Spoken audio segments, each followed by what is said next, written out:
Chapter 535. Old Master Hua closed his eyes. Yes, in the past. When Lu Tongjia had first married into the family, everyone in the Hua family had spoken ill of her. Whether it was him or his wife, they both liked this daughter-in-law very much. He had poise, foresight, and vision. He was magnanimous and didn't fuss about it. He was quite good at dealing with human affairs.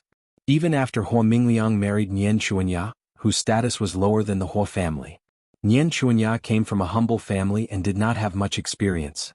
But he always liked to compete. Hua Yifan, Hua Yang, and Hua Manzi's personalities had become like this because of Nian Chuanya's ignorance. Speaking of which, Lu Tongjia really deserved to be called the mistress of the house. After all, Lu Tongjia was able to handle all the troubles in the Hua family, including the interactions between the relatives. Whether it was his relationship with Nian Chuanya's sisters-in-law or Hua Mingmei's sisters-in-law, he handled them perfectly. Yes. Su Qingsang knew. She glanced at Old Master Hua and said, "Then, Auntie?" He suddenly stopped speaking because Old Master Hua's expression had become a little ugly.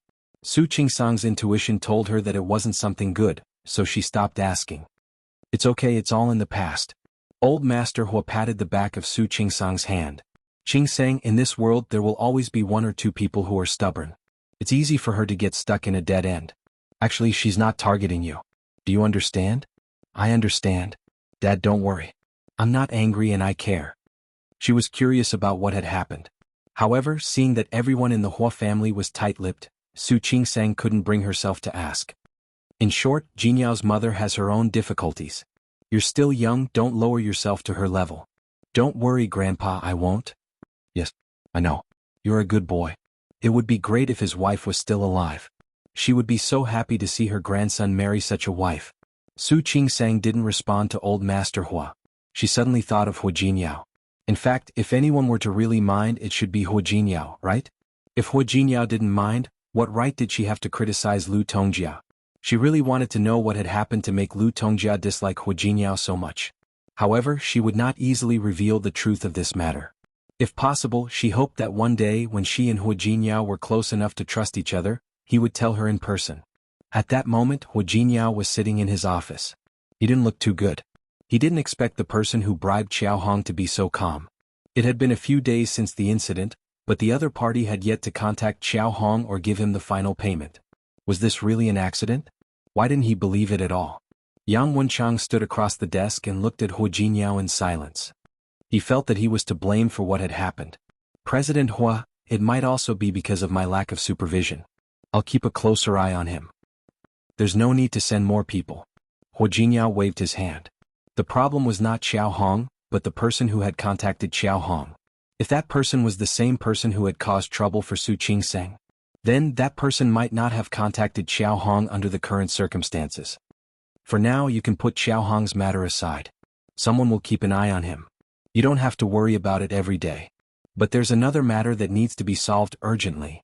Yang Wenchang knew what Hua Jinyao was talking about without needing to say it. "You mean Mrs. Hua?" Hua Jinyao nodded, then told Yang Wenchang his plan. Yang Wenchang nodded repeatedly. "President Hua, you're the best." Was he? Hua Jinyao didn't think so. He was just good at reading people's minds. "Remember, you handle this matter yourself. Don't let anyone else do it." "Yes." "One more thing."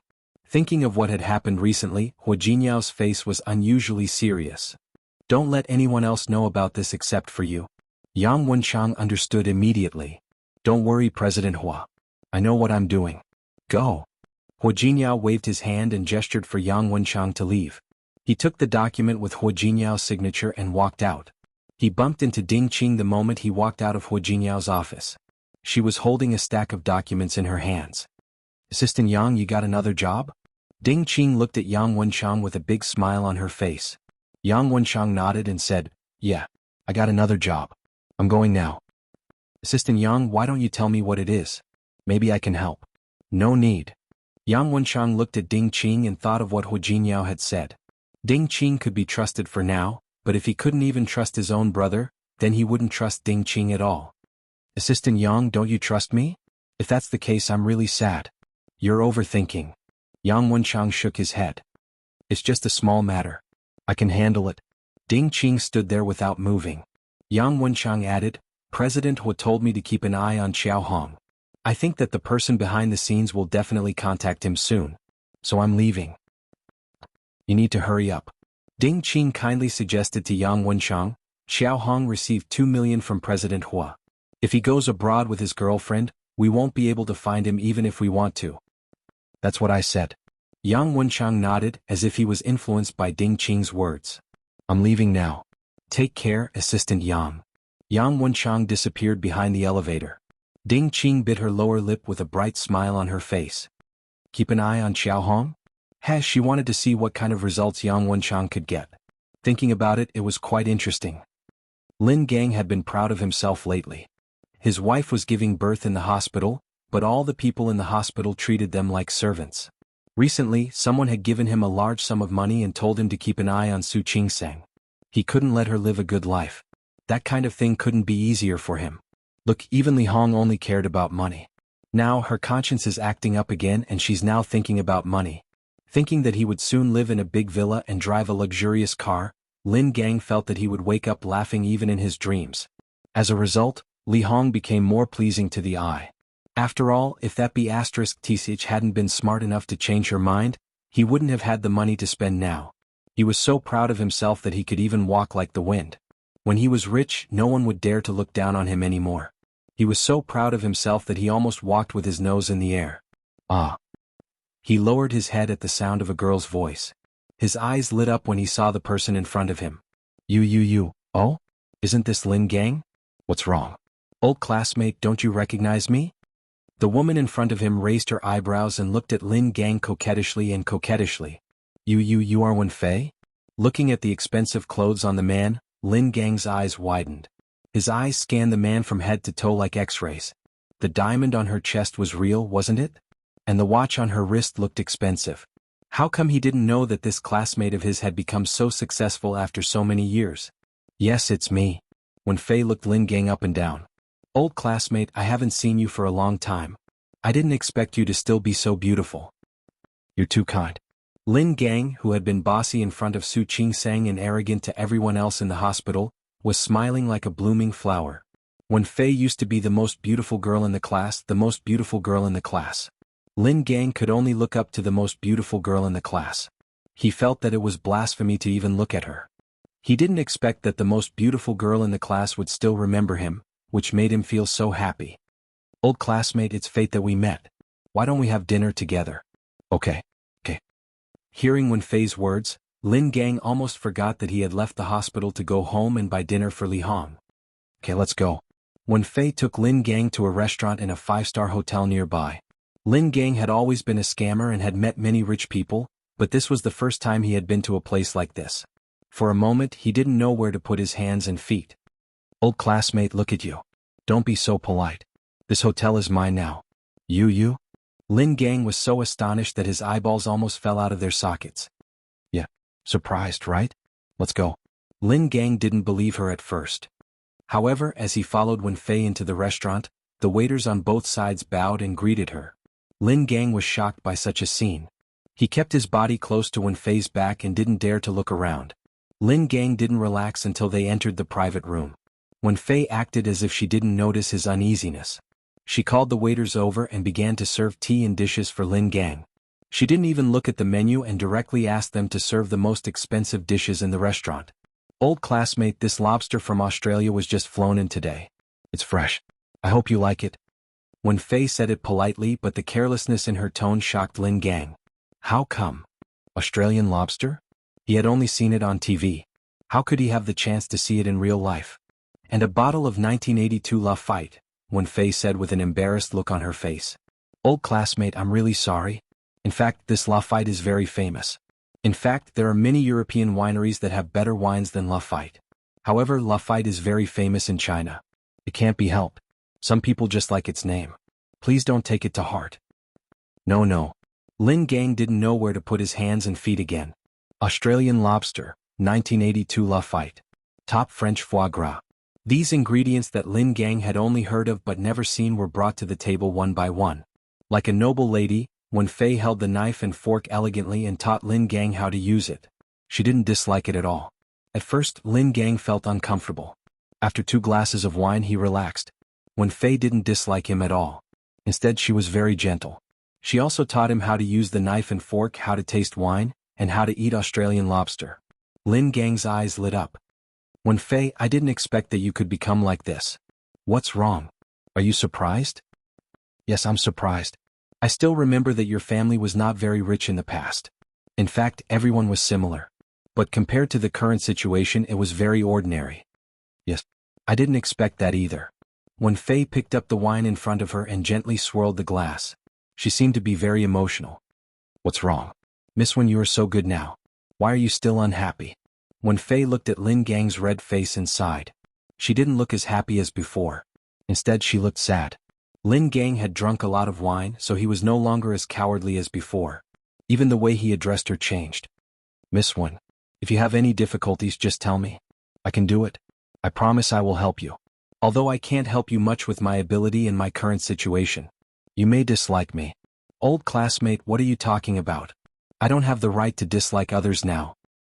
You don't have the right to dislike others with your current situation? Look at me. Those people should be disliked by you. Miss Wen, what do you mean? Wen Fei put down the glass and sighed. We are classmates. There is nothing to be ashamed of. I'll be frank with you. Now, I really want to listen to other people's advice. Go ahead. I'm listening. To show that he was listening to her carefully, Lin Gang shook his head and patted his face to make himself more clear-headed. After sighing, Wen Fei finally began to talk. It turned out that the hotel belonged to her, but it was actually her husband's. Why did her husband give her this hotel? To make up for it. She got to know her husband by accident. At first she thought he was a poor boy. Later she found out he was rich. She didn't deserve him, but her husband treated her very well. She became a rich young lady that everyone envied. The only problem was that she and her husband had been married for many years, but they never had a child. Her mother-in-law used to push her a lot. Later, when she found out she didn't want to have a child, she began to make things difficult for her. Because she couldn't have a child, she endured it all. Her husband was a good man. He treated her very well. For her sake, he always went against her mother-in-law. However, she didn't expect that until this year, the 10th year of their marriage, she finally found out by chance that her husband had azoospermia. In other words, the reason why she couldn't have a child was not because of herself, but because of her husband. Knowing the truth, she was sad. Although she really wanted a child, she accepted her fate. She just couldn't have a child. She had a good relationship with her husband. The two of them were happy to live together. However, when her mother-in-law found out that the person who couldn't have a child was her husband, she came up with a bad idea. Her mother-in-law wanted her to borrow her brother-in-law's seed and have a child. How could Wen Fei agree to such a ridiculous idea? She refused. No matter how her mother-in-law threatened or tempted her, she refused without hesitation. However, her mother-in-law was angry. Her mother-in-law wanted her to divorce her husband. Her husband loved her, but her mother made a big fuss. He really couldn't have a child. In the end, he agreed to the divorce, but he gave her this hotel as compensation. He said that she wasted 10 years of her youth, so he gave her a hotel as compensation. He hoped that she could find a man who could have a child and treat her well. Then they could live happily. Wen Fei picked up the glass and took another sip. Tell me, how can I be happy now? My husband is gone. I don't have a child. My husband asked me to find another one, but he was so good to me. Where else can I find a better man than him? After a few more glasses, Wen Fei cried, Why? Why is my life so hard? Why can't I have a child? If only I could have my own child. If only my husband could have a child. How wonderful would that be? Lin Gang was drunk. He listened to Wen Fei with red eyes. He didn't expect her to have such a legendary experience. Don't cry. I think it's fate. Not to mention that you have this hotel. A hotel. Tut tut, Wen Fei's husband is so generous. Lin Gang tried to control the jealousy in his words. Wen Fei raised her head. Her eye makeup was ruined and there were tear stains on her face. What's the use of this hotel? I don't have a husband or a child. I'm still young now. But in a few years, I'll feel like my heart is soaked in ice water when I don't even have someone to take care of me. Lin Gang took out a tissue to wipe her tears. But when he heard what she said, his hand was suspended in the air. Looking at Wen Fei's young face, Lin Gang thought of his secret love for her. More importantly, an extremely daring and crazy idea emerged in his mind. Wen Fei's husband couldn't have a child, but he could. What was so hard about being nice to her and taking care of her like her husband did? If he could do that, he would have a share in this hotel. Thinking of this, Lin Gang's face turned redder. It was because of excitement. When Fei calmed down, she wiped her tears and looked at Lin Gang. Look at me. I should be happy to see my old classmate, but I just said something to dampen the mood. Speaking of which, you are about the same age as me. You should be married and have children, right? Looking at Wen Fei's teary eyes, Lin Gang couldn't suppress the crazy idea he had just had. Yes, I'm married. But, what's wrong? Old classmate, if you have any difficulties you can tell me. I promise I'll try my best to help you. Speaking of which, it's really unfortunate. I've been married to my wife for years. She finally got pregnant this year.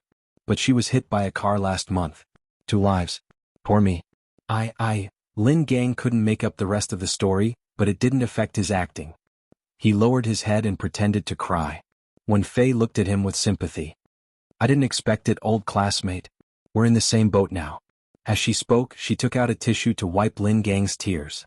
She saw that he was still unhappy. She patted the back of his hand. The dead are gone. You better take care of yourself. Lin Gang looked at her hand that was still on the back of his hand. The calculation in his eyes became more and more obvious, but he hid it by wiping his tears. Wen Fei, we're in the same boat now. Yeah. We can talk more in the future. So, I don't have anything to do now. When you have time, come to this hotel to see me. The presidential suite upstairs is fixed to my room. As long as I'm here, you can come anytime. Wen Fei's words made Lin Gang's imagination run wild. He looked at Wen Fei's face, which was much prettier than that B***th of his. Lin Gang's eyes lit up. There's a door. Alcohol rushed into his brain and sex moved his heart. The more Lin Gang thought about it, the more excited he became. As for Li Hong, who was still waiting for him to bring her food, he had already forgotten about her. That night, Su Qingsang checked Weibo again. It was just as Hu Jinyao had said. Although it was still on the hot search list, the number of people commenting and reposting it was obviously not as many as it was yesterday. It seemed that she only needed to wait for the popularity of this incident to die down. Things wouldn't be hard to deal with later. Lin Gang and Li Hong said they were going to blackmail Su Qingsang when they were pregnant. How smart could they be? Maybe it was for money. She wasn't looking down on Lin Gang. She could tell from Lin Gang's behavior yesterday. If he didn't want people to say that he did it for money, he would have agreed to the price and the conditions of the negotiation. Are you still reading Weibo? Hu Jinyao walked out of the bathroom and saw that Su Qingsang's phone was on. He took his hand out of Su Qingsang's and put it aside. Don't read it. It affects your mood. Don't worry. My heart is like an iron wall now. Reading Weibo won't affect me at all. Iron wall? Hu Jinyao raised his eyebrows and put his hand on Su Qingsang's chest. Let me see. Why is it so soft? Why is it so soft? It's not an iron wall at all. Stop it. Su Qingsang reached out to pull his hand away. Hu Jinyao put both hands on her chest, lowered his head and kissed Su Qingsang's lips. His lips were soft and warm, with a faint minty taste after washing his face and rinsing his mouth. Su Qingsang was mesmerized by his kiss. Many things had happened recently, so she wasn't in the mood. But his kiss ignited the flame in her. She put her hands on his shoulders and welcomed his hardness with softness. Under his gentleness, those troublesome things seemed to no longer exist. Even if there was no news, she was willing to believe that Lin Gang's problem would be solved in 3 days. She would rest at home for the next 2 days. She would read books and listen to music. She would not care about what was going on outside. Every night, she would study new dishes with Ms. Yu. At night, she would make love to Hu Jinyao. She wouldn't ask him about the company or Lin Gang. She trusted him with all her heart. She believed in what he said. Chapter 536. In fact, it only took her 3 days. During those 3 days, some people were still thinking about it. Some people were paying attention to it. Fewer people reposted the post, but some reporters came to the hospital to ask about the situation. The gynecology and obstetrics department also came to see Su Qingsang. They wanted to know where the arrogant doctor came from. Unfortunately, Su Qingsang was on vacation. They couldn't see her in person. Therefore, a Weibo post said that the hospital had already dealt with Su Qingsang and fired her. But soon they received new rebuttals. After all, Su Qingsang's photo was still hanging on the wall. How could she be fired? The popularity of the post dropped a little, but the people who paid attention to it and the incident itself were still there. Lin Gang still insisted on what he said. But the strange thing was that he refused to be interviewed by reporters, and he didn't want to show his true face in front of the camera. Because he didn't want to show his face to the reporters, 2 reporters from tabloids started to doubt him. They kept asking Lin Gang about what happened, but Lin Gang wasn't as firm as he had been 2 days ago. Things that were already set in stone suddenly seemed to have a reversal. Li Hong didn't expect her husband to lose his memory. She thought about Lin Gang's strange behavior these days. Li Hong immediately sensed that something was wrong. She couldn't ask in front of the reporters. After the reporters left, Li Hong started to ask. Lin Gang didn't have the patience to deal with her. He turned around and walked away. The whole process was witnessed by others. There was a reporter behind him. He was from a live broadcast platform. He said that he wanted to interview Lin Gang and stand up for him. Lin Gang didn't have time to talk to him. That reporter went to interview Li Hong. Li Hong complained to the reporter again as she had said before. The reporter got the interview with Li Hong, but he didn't publish it immediately. Instead he chose to interview Lin Gang again. The reporter's idea was simple. He wanted the couple to cry together. That way the effect would be better than one person. However, he didn't expect that Lin Gang would be exposed. The reporter asked Lin Gang if Su Qingsang had any details about how she insulted the pregnant woman. Lin Gang didn't know. What he said later didn't match what Li Hong had told him. That reporter suddenly realized that something was wrong. That night, when both of them were in the ward, he locked the door. He told Li Hong what Lin Gang had said. She asked Li Hong what happened. Why did the two of them have nothing to say? Li Hong didn't expect her husband to be so stupid that he made a mistake. It was just a few words, but Lin Gang's anger was ignited. He quarreled with Li Honglu. The reporter recorded the entire process. Li Hong and Lin Gang quarreled more and more fiercely. In the end, in a fit of anger, she told the truth. You're the one who asked me to frame Dr. Su. You're the one who told me that as long as we accuse Dr. Su, we can get a large sum of money. What do you mean by this attitude? What do you mean I told you to frame Dr. Su? Aren't you greedy for money yourself? If you weren't greedy for money, would you have tried to scam someone and gotten hit by a car? Why would I do that? Isn't it because you asked me to? You're not the one who asked me to frame Dr. Su.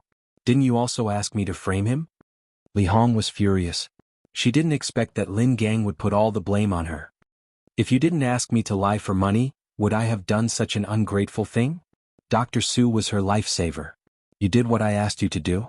You did what I asked you to do? Why didn't you do it when I asked you to die? Lin Gang was so angry that he slapped Li Hong across the face, regardless of whether she was still recovering from her confinement or not. The reporter sitting in the ward widened his eyes and looked at the breaking news in front of him. He was so shocked that his jaw dropped. This reporter wasn't an ordinary reporter. He already had some fans on this live broadcast platform. From the moment he entered the ward to the moment he interviewed Lin Gang and Li Hong, he had been live-streaming the whole thing. From the moment he entered the ward to the moment he interviewed Lin Gang and Li Hong, he had been live-streaming the whole thing. What else couldn't he understand? The two of them were making a scene in the hospital. A shameless one at that. Li Hong was weak. She was no match for Lin Gang. Lin Gang slapped her several times. Lying on the bed, her face was pale, but she was unwilling to admit defeat. All she could do was to cling to Lin Gang and accuse him. Lin Gang even forgot that there was a reporter in the ward. All he cared about was venting his anger. Seeing that Li Hong was about to die, the reporter hurried to call the doctor. He never turned off the camera on his phone. Now, not only did Lin Gang slander Su Qingsang and a medical worker, but he also used domestic violence. The number of people who reposted the news on Weibo was equal to the number of people who had been cheated. Soon, some of the car owners who had been blackmailed by Lin Gang and Li Hong stood out. They said that they knew Lin Gang and Li Hong and that they were professional blackmailers. They said that they knew Li Hong and that they were professional blackmailers. Several car owners came out to speak for themselves, saying how shameless Lin Gang was and how shameless he was for money. With these videos and the live broadcast this time, Chin Fan was very excited. No one believed Lin Gang's words anymore. His accusation had lost its effect. He had proved Su Qingsang's innocence. Even the big shot on Weibo who had exposed Li Hong's story in the first place was completely silent. He just deleted the original post. Not only the big shot on Weibo. Many people followed suit and deleted their posts as well. Since the original post was deleted, so were the reposts. After the original post was deleted, doctor-patient relationship became a hot topic again. Many people began to reflect on whether they had been too strict with doctors. Some people even said that people like Li Hong and Lin Gang shouldn't have saved them. They should have just let them die. After all, people like Li Hong and Lin Gang didn't deserve to be saved. Why did they save them? Soon, a new topic appeared on Rong City's local hot search list: Hashtag comment on the most beautiful doctor in my heart. Many people came out to praise the doctor. Some of them even praised Su Qing-sang. Some people had seen Su Qing-sang's patients before. Now they stood out and said that they had seen Su Qing-sang's patients and that she was very nice. Blah blah blah. That kind of people.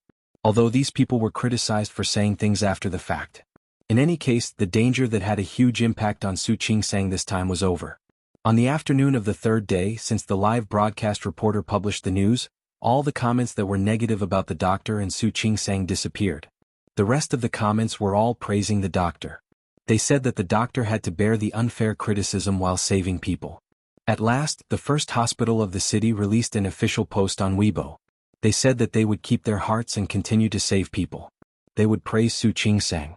They also welcomed people from all walks of life to supervise the doctor's work. They would do a better job. It was a good official post, but no one cared anymore. Instead, many people liked it. In just a few short hours, the situation had changed dramatically. Su Qing-sang was taken aback by the whole process. She had been paying attention to the incident since the live broadcast. After all, it was the third day and she was really bored. She wanted to know what was going on. She knew that Lin Gang was the key to the problem, but she didn't expect that Lin Gang would change his mind in such a short time. How could this be? She knew that the problem would be solved sooner or later, but it was solved too fast. She couldn't help but look at Hua Jinyao. She didn't believe that Hua Jinyao had nothing to do with it. Let's eat. That day Hua Jinyao came back early just to see the result. Su Qing-sang looked up at him with a strange look in her eyes. What did you do? You eat first. Then I'll tell you what I did. Hua Jinyao's voice was filled with a faint smile. It was not surprising that the problem could be solved like this. People like Lin Gang were only after money. Money could move people's hearts. As long as the temptation was big enough, he would even sell his wife, let alone tell the truth. Of course, the premise was that the person couldn't be Hua Jinyao. He was Su Qing-sang's husband. If he showed up, even if he asked someone to do it, Hua Jinyao wouldn't be able to do it. Hua Jinyao wanted to help Su Qing-sang, but he couldn't. Instead, he would hurt her. Since Lin Gang liked money, Hua Jinyao would let someone with more money do this kind of thing. Wen Fei, who owned a hotel, was the person Hua Jinyao had arranged. After Lin Gang's case, Hua Jinyao only spent half a day to find out everything about him. After what happened to Lin Gang, Hua Jinyao spent only half a day to find out everything about Lin Gang's family. Where did he go to school? What did he do? Everything was clear. Lin Gang only graduated from high school. He didn't go to college, so he opened a small shop near his home. His business was good a few years ago. Unfortunately, more and more people liked to shop in big supermarkets. Online shopping was booming again. In recent years, Lin Gang's business had become more and more difficult. Plus, he had a bad temper. His shop was not doing well, so he always thought of asking his wife to blackmail people. Coincidentally, his shop was frequented by people who came to play mahjong. His mahjong friends didn't do their jobs. Every time Li Hong went out to blackmail people, they would threaten her from behind. When they met unreasonable people, they would take advantage of their numbers. Or they would ask Li Hong to pretend to be pitiful. When they met soft targets, they would bite them. That was how he spent the past 2 years. Since Li Hong was in trouble, he wanted to blackmail Su Qing-sang. The more money he could, the better. However, before he could blackmail Su Qing-sang, someone came to Lin Gang, offered him money, and told him to bite Su Qing-sang no matter what. Not only would he earn money, but he could also extort money from Su Qing-sang. How could Lin Gang refuse such a good deal? At first, Li Hong still had a conscience. She didn't want to do that, but after Lin Gang threatened her, she agreed. However, no matter how much money was offered to Lin Gang, it was no more than 100,000 or 200,000. But Wen Fei was different. Wen Fei's restaurant was a hotel. How much money could a hotel cost? Especially after Lin Gang had a great time yesterday and was invited to the presidential suite upstairs by Wen Fei. He couldn't believe his eyes. Wen Fei kept saying that she didn't have a child, which satisfied him even more. Wen Fei's husband couldn't have a child, but he could. Anyway, his wife couldn't have a child anymore. Now she had a little girl. Look at the young and beautiful Wen Fei, and then look at his old and ugly Li Hong, who couldn't give him a child. Anyone with a brain would know which one to choose. Lin Gang had an idea after making a comparison. Of course, he wouldn't return the money given by that person. Anyway, that person asked him to blackmail Su Qing-sang and he did it. As long as he didn't change his mind, he would be fine. However, he didn't expect to meet Wen Fei. Even though they had only been together for 2 days, he felt that Wen Fei was the woman he was destined to be with. Wenfei was gentle, beautiful, and considerate. Most importantly, she was rich. A hotel was nothing compared to the 100,000 that person had given him. Lin Gang had already figured out how to win Wenfei's heart. He even started to dream about what his life would be like after he won Wenfei's heart. Under such circumstances, of course, Lin Gang didn't want his face to appear on TV. Therefore, even though he had been very arrogant before, he began to hide when he saw the reporters. He didn't dare to confront the reporters face to face. Most importantly, he thought that he would soon get a hotel, so he didn't care about the compensation. All he could think about was how to be with Wenfei and how to make that hotel his. Hua Jinyao really knew how to find the weaknesses of people like that. Maybe Lin Gang thought that it was too easy to mess with Su Qingsang. He felt proud. He felt that it was time for him to change. He didn't believe that it was a trap for him at all. It was precisely because of Wenfei's existence that he found his wife more and more unpleasant to the eye. He told Wenfei that his wife was dead, and that was what he really thought. Now that everything was over, he would soon have a new happy life. Of course, he thought that Li Hong made her angry. People like Lin Gang were carried away by success. Especially after Wenfei seemed to hint at him a few times, he felt that he had more hope. He went to a 5-star hotel every day. He was called boss, had a beautiful woman by his side, and would have a son to inherit his family. Lin Gang had fallen into such a sweet dream. He didn't think about the illogic of it at all. Or maybe it was the dream he had when he was young, or his obsession with Wenfei made him ignore the illogic. He didn't even think about why Wenfei would want to be with him, considering his current situation. That's it. Su Qingsang stared at Hua Jinyao with her eyes wide open. She couldn't believe that the problem could be solved so easily. What else? He trusts people too easily, doesn't he? Su Qingsang felt that it was a bit magical. Chapter 537. Su Qingsang thought it was too easy for Lin Gang. It's not easy. That's not an ordinary person. She's the goddess of his school. She was the prettiest girl in his class. Hua Jinyao didn't think that Lin Gang trusted people easily. He just had the right time, the right place, and the right people. All right. How do you know that Wenfei is the prettiest girl in his class?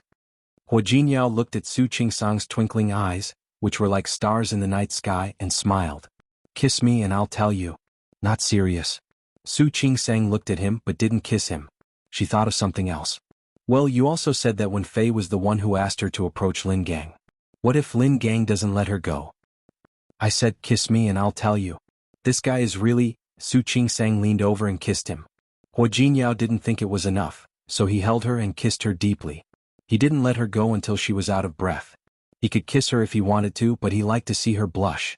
Her shy and angry eyes were especially attractive.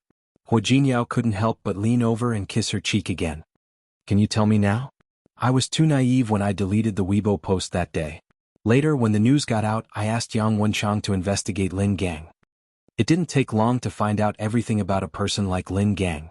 It turned out that Lin Gang had been thinking about Wenfei for the past 3 years in high school, instead of focusing on his studies. But Wenfei didn't like him. This was an excellent point of use. If it were someone else it might work, but it wouldn't be so fast. Lin Gang was a young goddess and he didn't have a child. Lin Gang just happened to want a child. All the conditions met Lin Gang's needs. Under such circumstances, it was too easy to make him fall in love with Wenfei. As long as Wenfei took him to her hotel for a visit and a meal, he would fall in love with her. As long as Wenfei made herself sound more helpless and pitiful. Lin Gang was blinded by her beauty. How could he know that Wenfei had been acting in front of him all along? He was more willing to believe what he saw with his own eyes, seeing Wenfei being addressed as Boss Wen. Then he looked at Wenfei, who was dressed in famous brands and had an elegant demeanor. How could he have known that Wenfei was faking it all? This was much easier than sending people to deal with people like Lin Gang. Su Qingsang nodded and looked at Hua Jinyao with eyes that were much brighter than before. You're amazing. He was able to investigate so many things in such a short period of time, and even arrange for Wenfei's appearance in such a short period of time. Most importantly, there was no trace of an arrangement and Lin Gang believed it. This was already very impressive. Hua Jinyao's lips curled up, and there was a faint smile on his handsome face. Hugging her waist, he gave her another kiss on the cheek. Wife, please continue. Continue? Yes, keep complimenting me. I love to hear it. Su Qingsang looked at him. She didn't roll her eyes like she usually did. Instead, she put her arms around his neck and looked into his eyes. I can't. Even if you can't, you still have to. Hua Jinyao put his hand on her waist and said threateningly, "Tell me." All right. You're the best." "Who am I?" Hua Jinyao's hand slightly tightened. How could Su Qingsang not know his special skill? She was afraid that he would tickle her, so she hurriedly begged for mercy and told him what he wanted to hear. "My husband is the best." "What else?" "My husband is the most handsome." "What else?" Hua Jinyao moved his face closer to hers. Su Qingsang was very embarrassed. "My husband is the best." Okay. She really couldn't find the words to say. Even if she really wanted to compliment him, she couldn't handle the situation. Hua Jinyao slightly narrowed his eyes. He felt that this compliment was completely true to his name. "Wife, do you think I'm not the best?" His hand on her waist gently moved to the back of her waist. Su Qingsang couldn't be clearer about the reason for the sudden change of direction. "Yes, I'm the best. I already said it." "Nothing. I just feel that since you're so sure of my ability, I should do my best. Of course, I have to perform well. Don't you think so?" "Perform?" Oh. Of course, he had to show her that he was capable. Su Qingsang didn't know what was going on. She hurriedly put her hand on his chest. She stepped back and kept half an arm's length away from him. "You haven't told me yet. What if Lin Gang gets involved with Wenfei?"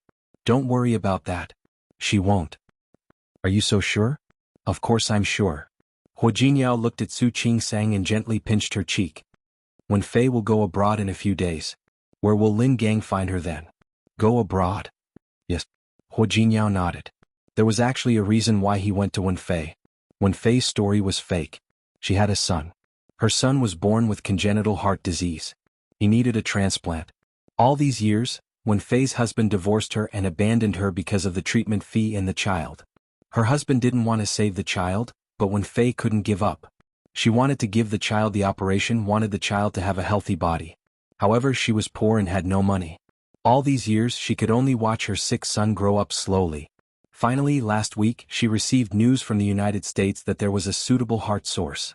But she needed money. Wenfei was so anxious that her hair turned white. She needed money. She needed a lot of money to pay for the operation.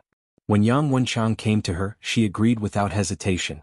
Once she got the money, she would take her son abroad to do a heart transplant. How could Lin Gang find her? She's a poor girl. Sort of. Wenfei had a strong resistance to lying to others, especially when that person was her former classmate. However, when Yang Wenchang told Wenfei what Lin Gang had done, Wenfei finally agreed. Speaking of which, Wenfei is not only a poor girl. She is also a very capable person. Hua Jinyao thought of the information Yang Wenchang gave him. He said that Wenfei had been busy making a living and taking care of her son. She had a good job, but she lost it. She had to do some odd jobs. She had a good temperament. She put on clothes and put on makeup. Then she would look more energetic. Yang Wenchang hired an etiquette teacher to teach Wenfei how to taste wine and how to eat Western food. She taught Wenfei how to pretend to be a qualified rich wife. Wenfei was really good at it. She learned 70% of it in one night. If she had been dining with people from the upper class, it would have been obvious. However, it was Lin Gang, so it was impossible to tell. She's quite capable. Yeah. Hua Jinyao nodded. Wenfei came from an ordinary family. She had studied business. If she hadn't been a burden to her son and her husband, she would have achieved great things in her career. Since you admire her so much, why don't you invite her to work in your company? Su Qingsang said that not because she was jealous. She simply thought that Wenfei's life was quite amazing. She was born with such qualifications and she wasn't blinded by money. She didn't give up on her son and took responsibility. Su Qingsang had a good impression of Wenfei even though they hadn't met. Stop. Yang Wenchang is the one who admires her. Yang Wenchang was the one who arranged this. After he came back, he kept saying that Wenfei was a good person and a talent. There was a tinge of pity in his words. He didn't mean anything else. He just thought that Wenfei was a rare talent. We'll see. I don't think she's in the mood to work now. Wenfei had already contacted the doctor there. She would be taken out in a couple of days. The recovery period of a heart transplant was not a day or two. If she went back to China, it would be possible for Chanyu to invite such a kind-hearted person to work for her. Su Qingsang thought of Lin Gang and Wenfei's husband and felt a little emotional. Do you think that men are born crueler than women? What are you trying to say? He was also a man. What did she mean by that? Hua Jinyao narrowed his eyes slightly. He looked as if he was going to punish Su Qingsang if she said that his plan was too much. No, I'm not talking about you. Su Qing-sang worked in the hospital and had seen a lot of people die. There were true feelings in the world. But there were also a lot of people who were not good people. Some children are born unhealthy, sick, and the ones who want to abandon them are often men. Most mothers don't want to abandon their children. You seem to be talking about Wenfei. She works so hard because her husband is irresponsible. Look at Lin Gang. His wife is pregnant, but he still let Li Hong continue to cheat. He doesn't care about his wife's life at all. After the baby was born, he had to move it out of the incubator after a few days. To be honest, it was lucky that the baby was strong and nothing bad happened to him. If an accident really happened because of improper treatment, wouldn't they blame the hospital for being responsible? Hua Jinyao couldn't answer that question. He pulled Su Qing-sang into his arms and let her sit on his lap. Honey, there is sunshine in this world and there will be shadows. I can't promise others, but I can promise myself. Hua Jinyao held Su Qing-sang's hand, brought it to his lips and kissed it gently. He looked into her eyes very seriously. I can promise you, I will never be like them. His voice was deep, magnetic and sexy at the same time. The determination in his eyes made Su Qing-sang's heart skip a beat. She nodded her head lightly. That was the trust she had in her. Hua Jinyao kissed her lips again. She trusted him with all her heart. The expression on her face was so beautiful that he couldn't help it. Su Qing-sang felt the gentleness in his kiss. Her eyes were watery. She had been married to Hua Jinyao for more than half a year. She had been learning how to be a good wife. She had been learning how to deal with the relationship between husband and wife and her husband's family. Most importantly, she had to learn to trust a person and a man at that. It wasn't easy for her. Even though she was Li Qianshua's daughter, she was more sensitive and suspicious than others because she had been born as an illegitimate daughter. She hid her sensitivity, but it didn't mean that it wasn't there. Now she thought that she could trust Hua Jinyao. She could give him her trust bit by bit until she trusted him completely. She believed that he was behind her, that he would always stand behind her and support her. She believed in his feelings for her and believed that he would never betray her. Lin Gang's matter was over after this incident. Li Hong was a liar. She was as arrogant as she was before, and now she was as cowardly as she was now. The doctors and nurses in the hospital wouldn't make things difficult for her, but they couldn't be nice to her. Li Hong could accept that. However, after the incident that day, Lin Gang had disappeared. He didn't answer her calls or reply to her messages. She didn't know where Lin Gang had gone or what was going on. She had been starving for half a day, but no one brought her food. The doctors and nurses in the hospital didn't like medical disputes. They couldn't kick her out. However, she had made such a big fuss that no one came to ask if she had eaten or not. No other pregnant women were sent to this ward. Since Li Hong is such a troublemaker, I'll let her do whatever she wants. Poor Li Hong. Lin Gang was the only one who took care of her. She had a daughter, so Lin Gang didn't really care about her. Now Lin Gang didn't even show up. Li Hong didn't know what to do. Fortunately, the car owner was a nice person and left her some money. A few days ago, some people came to sympathize with Li Hong, and some family members of the patients who didn't know the truth gave Li Hong red envelopes. Otherwise, she wouldn't even have enough money to eat. She couldn't contact Lin Gang, let alone her relatives. Li Hong had a baby all by herself. Her wounds hurt and she had to do everything by herself. Her face turned paler and paler. Su Qing-sang came to the hospital and found Li Hong's miserable condition during her routine ward rounds. She wasn't being soft-hearted. After all, Li Hong was still in the hospital. She asked a caregiver to keep an eye on her. She knew that Lin Gang must be busy trying to please Wenfei, who was putting on a show with him. He didn't have time to care about Li Hong. Li Meilin laughed at Su Qing-sang's carelessness. How could someone like her put up with such a thing? Su Qing-sang shook her head. I'm not putting up with it. I'm just a doctor. A doctor couldn't just watch a patient die. A doctor couldn't just watch a patient's condition worsen in front of him. After all, Li Hong was in the hospital. If they didn't take care of her, the media and keyboard warriors would say that they were cold-blooded and heartless doctors. Besides, Su Qing-sang believed that when Li Hong found out what Lin Gang had done, she would suffer a greater blow. By then, Li Hong might not be able to take it. At that thought, Su Qing-sang didn't want to argue with Li Hong anymore. What would happen if Li Hong found out? Su Qing-sang didn't care, but she could guess that it wouldn't end well. Chapter 538. Tianyu Group President's Office. Su Qing-sang had returned to work, so Hua Jinyao didn't have to worry about her every day. This time, the matter was settled and the livestream reporter made a scene online. It was likely that no one would make a move against Su Qingsang for a long time. Of course, he did not forget to make some other arrangements. He didn't believe that anyone would dare to offend Su Qingsang. Yang Wenchang told him that when Fei had booked a plane ticket for tomorrow night, he arranged for a doctor and a nurse to accompany her. With someone taking care of her, she believed that she and her son would be able to fly to the United States safely. You've handled this matter well. Hua Jinyao was very sure of Yang Wenchang's abilities. That Wen Fei was indeed a good choice. Wen Fei played a big part in solving Lin Gang's problems so quickly. Of course, the follow-up matters were handled well. After all, Wen Fei had helped them. Even if she had received money, it was still a favor. Yang Wenchang did more than that. Wen Fei's doctor was not a top-notch specialist. After consulting with Hua Jinyao, Yang Wenchang found a more famous specialist with a higher success rate for her surgery. For Hua Jinyao, these were all trivial matters. A few phone calls could solve it. Anyway, thank you for your hard work. Hua Jinyao didn't have anything else to give him. I've been busy lately. After you're done with this, I'll allow you to take a vacation. Most of the time, Yang Wenchang was busier than him. If he didn't rest, Yang Wenchang couldn't either. Even if he rested, Yang Wenchang couldn't rest. It's my duty to share the boss's worries.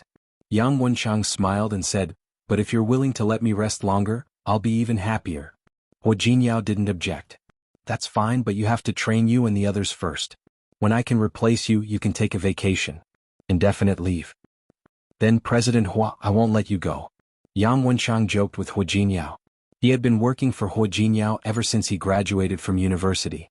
The two of them had worked together for many years, and their relationship was extraordinary. He wouldn't take such a joke to heart. After the joke was over, it was time to get down to business. Yang Wenchang reported that he had sent someone to keep an eye on Xiao Hong. However, there were still no clues and no results. Just as she was about to ask Hua Jinyao if he still wanted to keep an eye on them, Ding Qing knocked on the door and came in. She said that she wanted to talk to Hua Jinyao about something. She had an urgent document sent by the planning department. That person knew that the document was 3 days late, so he didn't dare to come to Hua Jinyao, so he asked Ding Qing to deliver it to him. Hua Jinyao took the document from her hand and casually flipped through it. The people from the planning department are really smart. Knowing that I'm not satisfied with the proposal, they came to you and asked you to deliver it to me? Throwing the document on the desk, Hua Jinyao raised his head and looked at Ding Qing. Miss Ding, I admit that you are capable and I agree with your ambition. However, this kind of good deed doesn't seem to be your style? They're all colleagues. Ding Qing smiled brightly. She knew that the proposal didn't pass the test again, so she didn't say anything. She picked it up and said, I'll help you if I can. You won't mind, right? Hua Jinyao didn't answer her question. He looked at Yang Wenchang and said, I agree with what you just said. There's no need to keep an eye on Xiao Hong anymore. President Hua? We've been watching it for more than a week. If he wanted to expose himself, he would have done it long ago. It's just a waste of time and energy to keep watching him. Yes. Yang Wenchang nodded. Hua Jinyao glanced at Ding Qing and asked, anything else? No. Ding Qing took the document and walked out of the office. The moment she opened the door, she heard Hua Jinyao say, I have another thing that I need you to do. It's much more important than Xiao Hong's. She frowned. She almost wanted to stay and listen to the whole thing. After all, she didn't want to offend Hua Jinyao. However, what could be more important than Xiao Hong's? Ding Qing walked out. Hua Jinyao signaled Yang Wenchang with his eyes to check if the office door was closed. Yang Wenchang didn't understand. He walked up to check and stood back in front of the desk. President Hua? What is it? Hua Jinyao looked at Yang Wenchang and suddenly put on a serious face. Keep an eye on Xiao Hong and send more people than before. Keep an eye on him from all directions. If you can, have his phone tapped. I believe we'll get the results soon. President Hua? Yang Wenchang didn't understand what Hua Jinyao meant. Hua Jinyao didn't say that. Yang Wenchang was a smart man. Ding Qing was in the office just now. Did Hua Jinyao say that on purpose? President Hua, are you suspecting Ding Qing? Yang Wenchang was shocked. Hua Jinyao narrowed his eyes. He subconsciously tapped his fingers on the desk. Hua Jinyao didn't want to use that word. Just do as I say. Also check on Ding Qing. It's best if you can find out who she's been in contact with. Yes. Yang Wenchang hadn't found anything wrong with Ding Qing in the past few days, but since Hua Jinyao said so, there must be something wrong. After Yang Wenchang left, Hua Jinyao looked at the document that Ding Qing had just given him. He couldn't deny that Ding Qing was good at her job. However, no matter how good she was, if she wasn't loyal, he wouldn't want her. It didn't matter though. He would soon find out whether she was a human or a ghost. Su Qingsang was in a good mood. The problem was solved. Su Yusin and Shi Mengwan both called to ask about her. It was a big deal, but it was solved quickly. Su Yusin was relieved when he heard that it was Hu Jinyao who helped.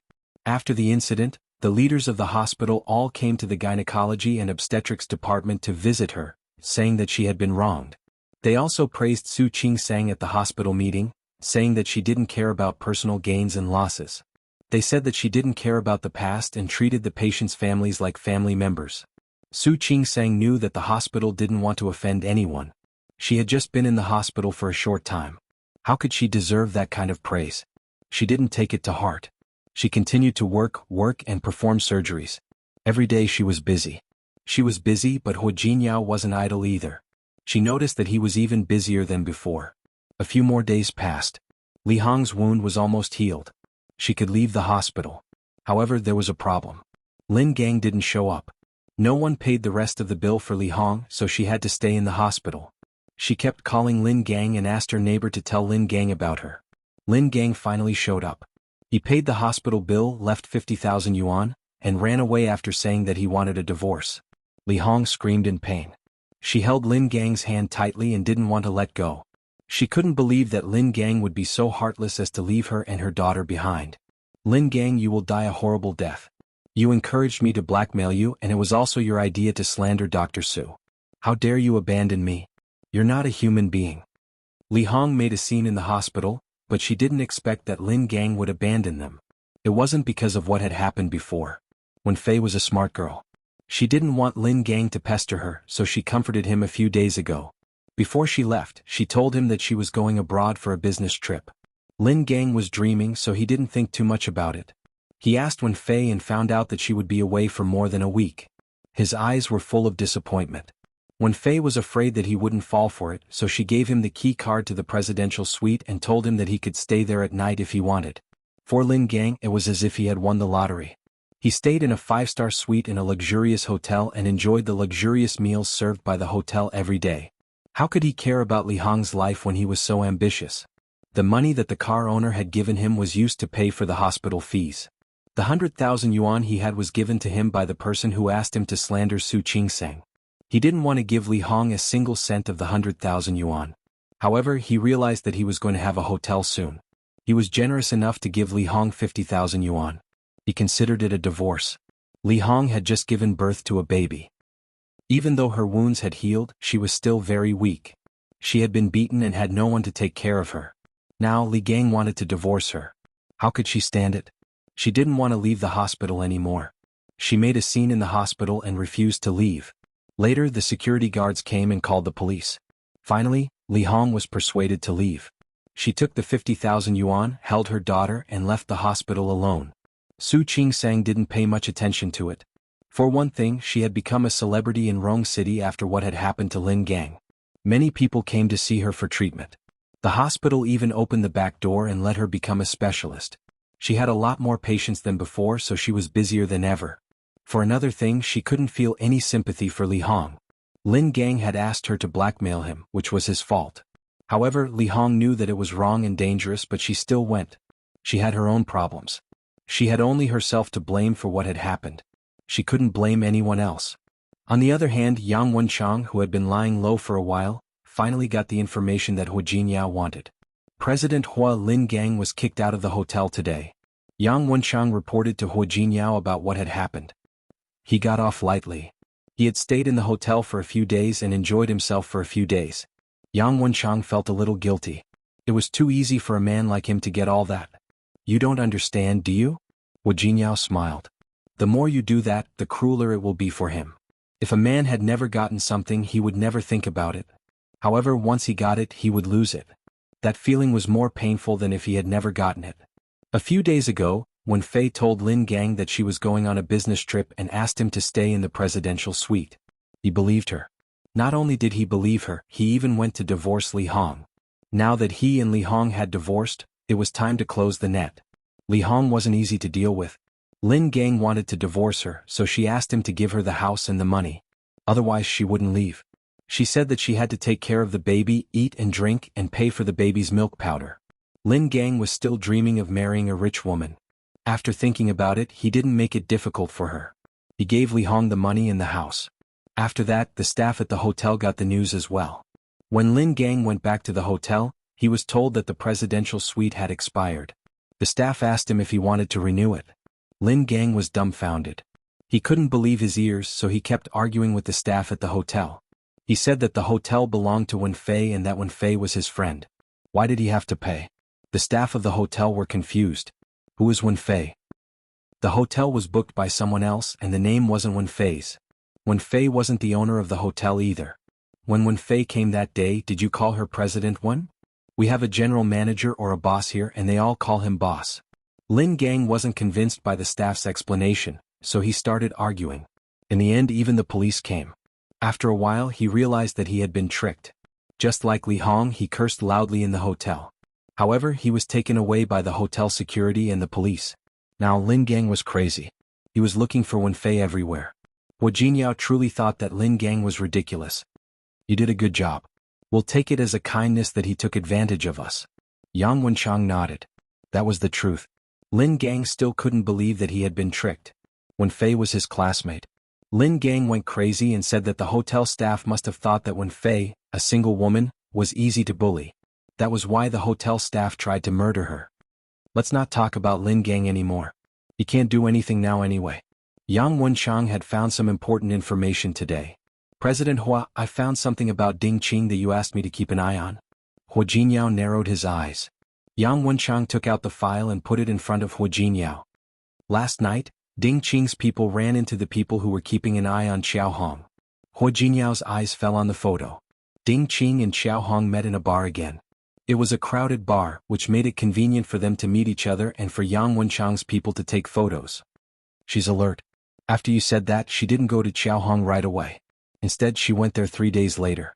Hua Jinyao stayed silent, watching Ding Qing and Xiao Hong meet. One of them took out his phone. Yang Wenchang saw the photo as well. We've checked it. There's an extra 10 million in Xiao Hong's account. Hua Jinyao curled up the corner of his lips. 10 million? That's a good price. Compared to the 2 million they gave him, 10 million was a lot. However, compared to the value of the file, 10 million was nothing. Who's behind Ding Qing? Have you found out? Not yet. We didn't find Ding Qing's phone records. She's using other means of communication. A sharp light flashed across Hua Jinyao's eyes. Secretary Ding's phone is new, isn't it? If she accidentally drops her phone or drops it into the water, she'll have to get a new one, right? Yang Wenchang nodded. I see. Chapter 539. It wasn't just about Xiao Hong. He had every reason to believe that the same person was behind Su Qingsang's death. It could also be done by two groups of people. One group was against him and the other was against Su Qingsang. However, Qingsang hadn't offended anyone. If the other party had really attacked her, it was mostly because of him. No matter which one it was, he did not intend to let these people continue to be complacent. When Hua Jinyao got home, Su Qingsang had just put away the clothes and put them in the room. Auntie Yu and the hourly helper were in charge of cleaning the house, but most of the time Su Qingsang still liked to do it herself. He liked to see her busying herself under the light, and he liked to see her working hard for this family. For example, a bouquet of flowers that he bought after work, or an aromatherapy night light that could help him sleep. Little by little, she left her mark in every corner of the house. When Su Qingsang was putting a coat in the closet, she turned around and saw Hua Jinyao. You're back. She walked in his direction. She had already taken a shower, and there was a faint fragrance on her body. Hugging her in his arms, his whole body relaxed. Why don't you leave it here and let Auntie Yu collect it tomorrow? I saw the weather forecast that it's going to rain. Besides, why do we have to wait for Auntie Yu for such a small matter? She used to do these things herself. There was no reason for him to turn into a lazy person who did not know how to distinguish the 5 grains after getting married. As she spoke, she heard the sound of rain hitting the glass outside. She turned to look at Hua Jinyao and said, Look, it's really raining. Fortunately, you came back early. Hua Jinyao drove to and fro, so it didn't matter to him whether it rained or not. But if it was raining, the road would be slippery. In addition, it was already night time. Su Qingsang felt that she was really lucky. Hua Jinyao liked this side of her. Even the smallest things could make her happy. The more he spent time with her, the more he realized that Su Qingsang was a very simple person. She didn't like complicated people and things. However, because she was married to him, she would always encounter more complicated people and things. He remembered that he had asked Yang Wenchang to keep an eye on Ding Qing for the past few days, but Ding Qing hadn't contacted the person behind her. Yesterday he even used a trick like monitoring the phone. If he could, he didn't want to do this. Like Su Qingsang, he didn't like this kind of thing. However, like Su Qingsang, he couldn't avoid it. What's wrong? Su Qingsang sensed that Hua Jinyao wasn't in a good mood. Qingsang. Hua Jinyao held her hand and looked into her eyes very seriously. You've been in Rong City for so long. Are you used to it? With so many people in the Hua family, there were many things they had to face. Back in Lin City, the only person who could make things difficult for Su Qingsang was Su Peijian. At the end of the day, she was still the daughter of the Su family. Su Peijian was just playing around. But it was different here. Everyone here was not what they appeared to be on the surface. Occasionally he would wonder if Su Qingsang would feel tired too. I'm used to it. Su Qingsang didn't understand why he would ask such a question. She really didn't feel uncomfortable about it. The only drawback was that he couldn't meet Shi Mingwan often. In addition to Zhua Hongqin, there were quite a few of her classmates in Lin City Hospital. It felt good to do research together. But here, apart from doing research and staying in the hospital, she could only go to the Hua family. It was indeed a little boring. But it didn't matter. Recently, her relationship with her colleagues in the hospital was slowly improving.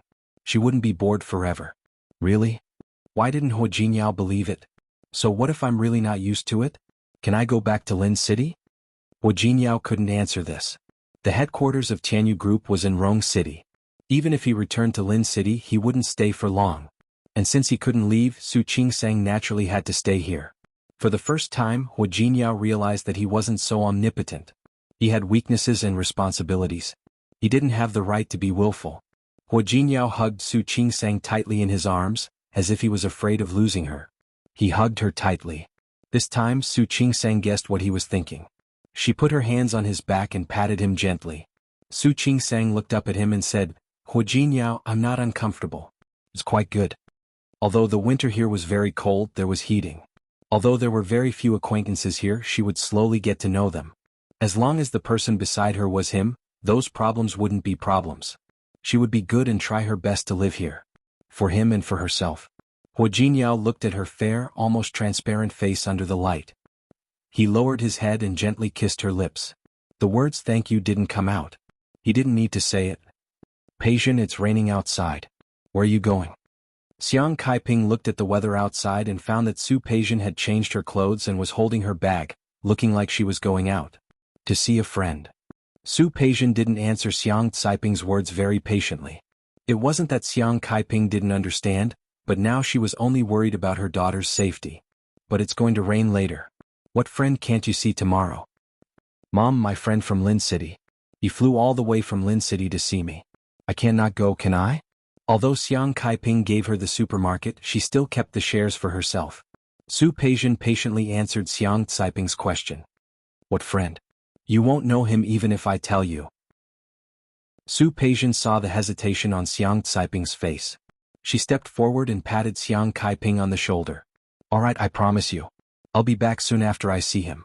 Mom, you should sleep early too. Don't wait for me.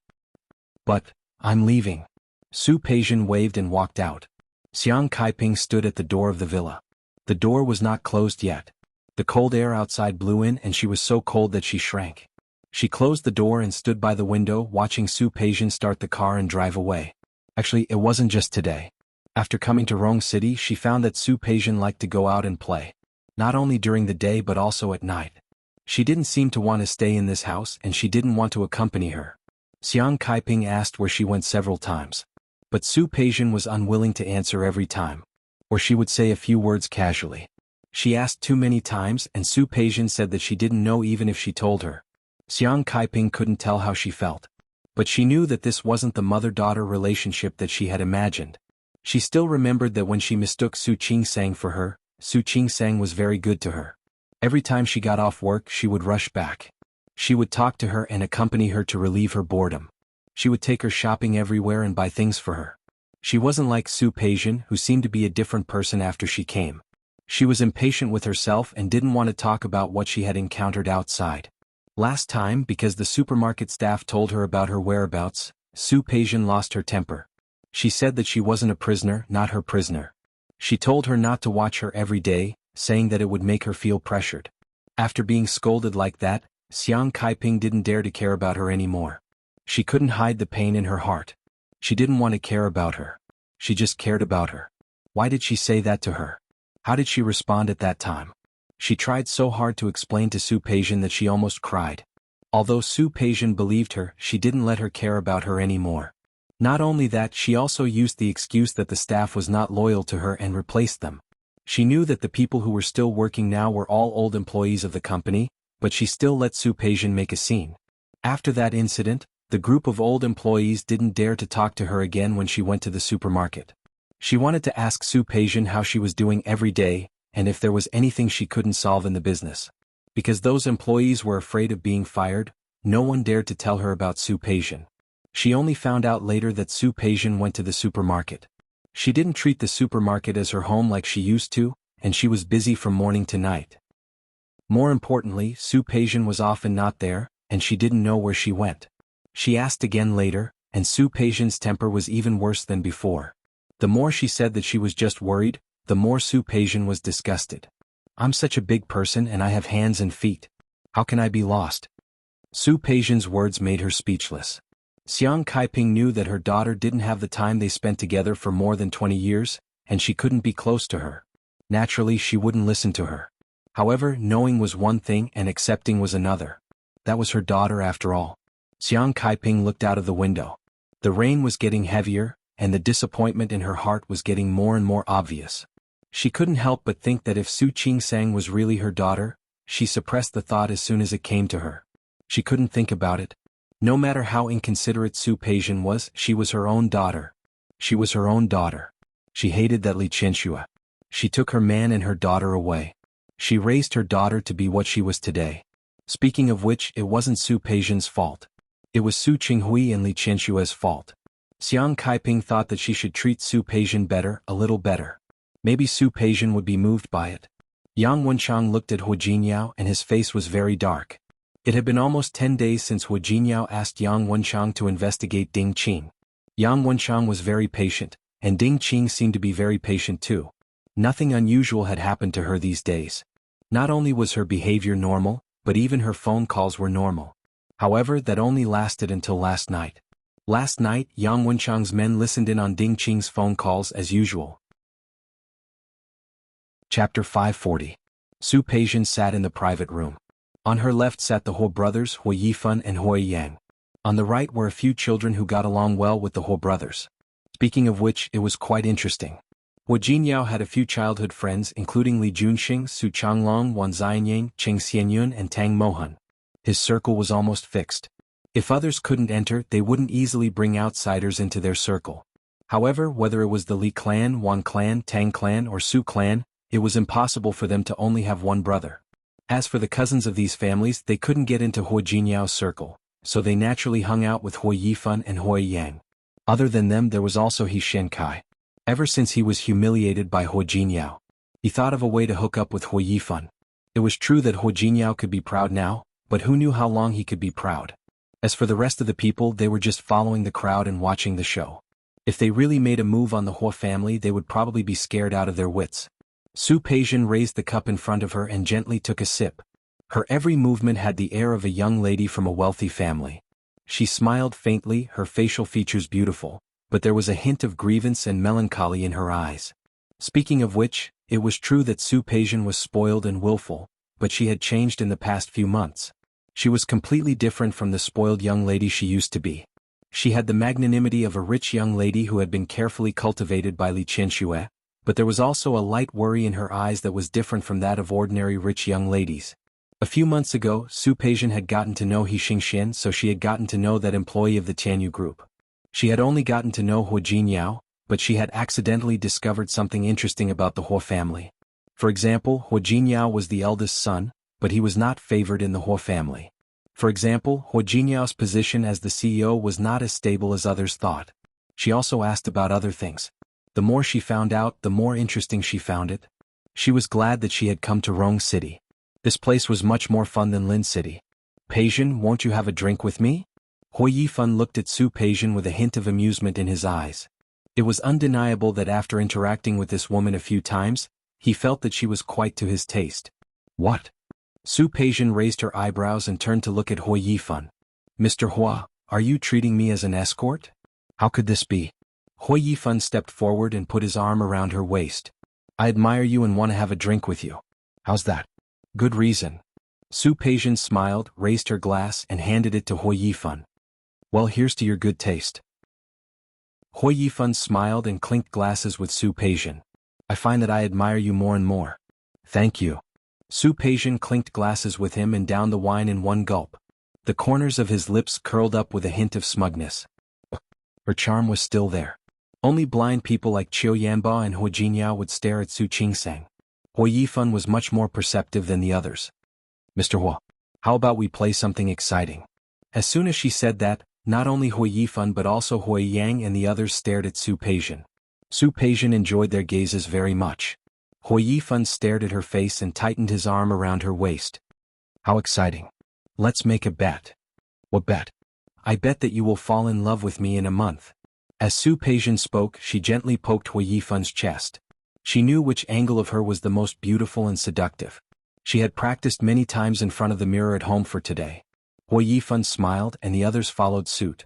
Su Peijian stood up slightly, held Hui Yifan's hand and sat down on his lap. What, you don't dare to bet? There's no need to bet. Hui Yifan held her hand and kissed it on his lips. I'm falling in love with you now. Really? Of course. Hui Yifan nodded. I'm willing to admit defeat. What do you want? Su Peijian shook her head. Mr. Hua, you don't have to coax me. You didn't fall in love with me. You're not me. How would you know? Of course I know. A man's eyes will be different when he looks at the woman he loves. As Su Peijian spoke, she reached out and drew a circle on Hui Yifan's chest. I don't mind waiting. Because I have confidence.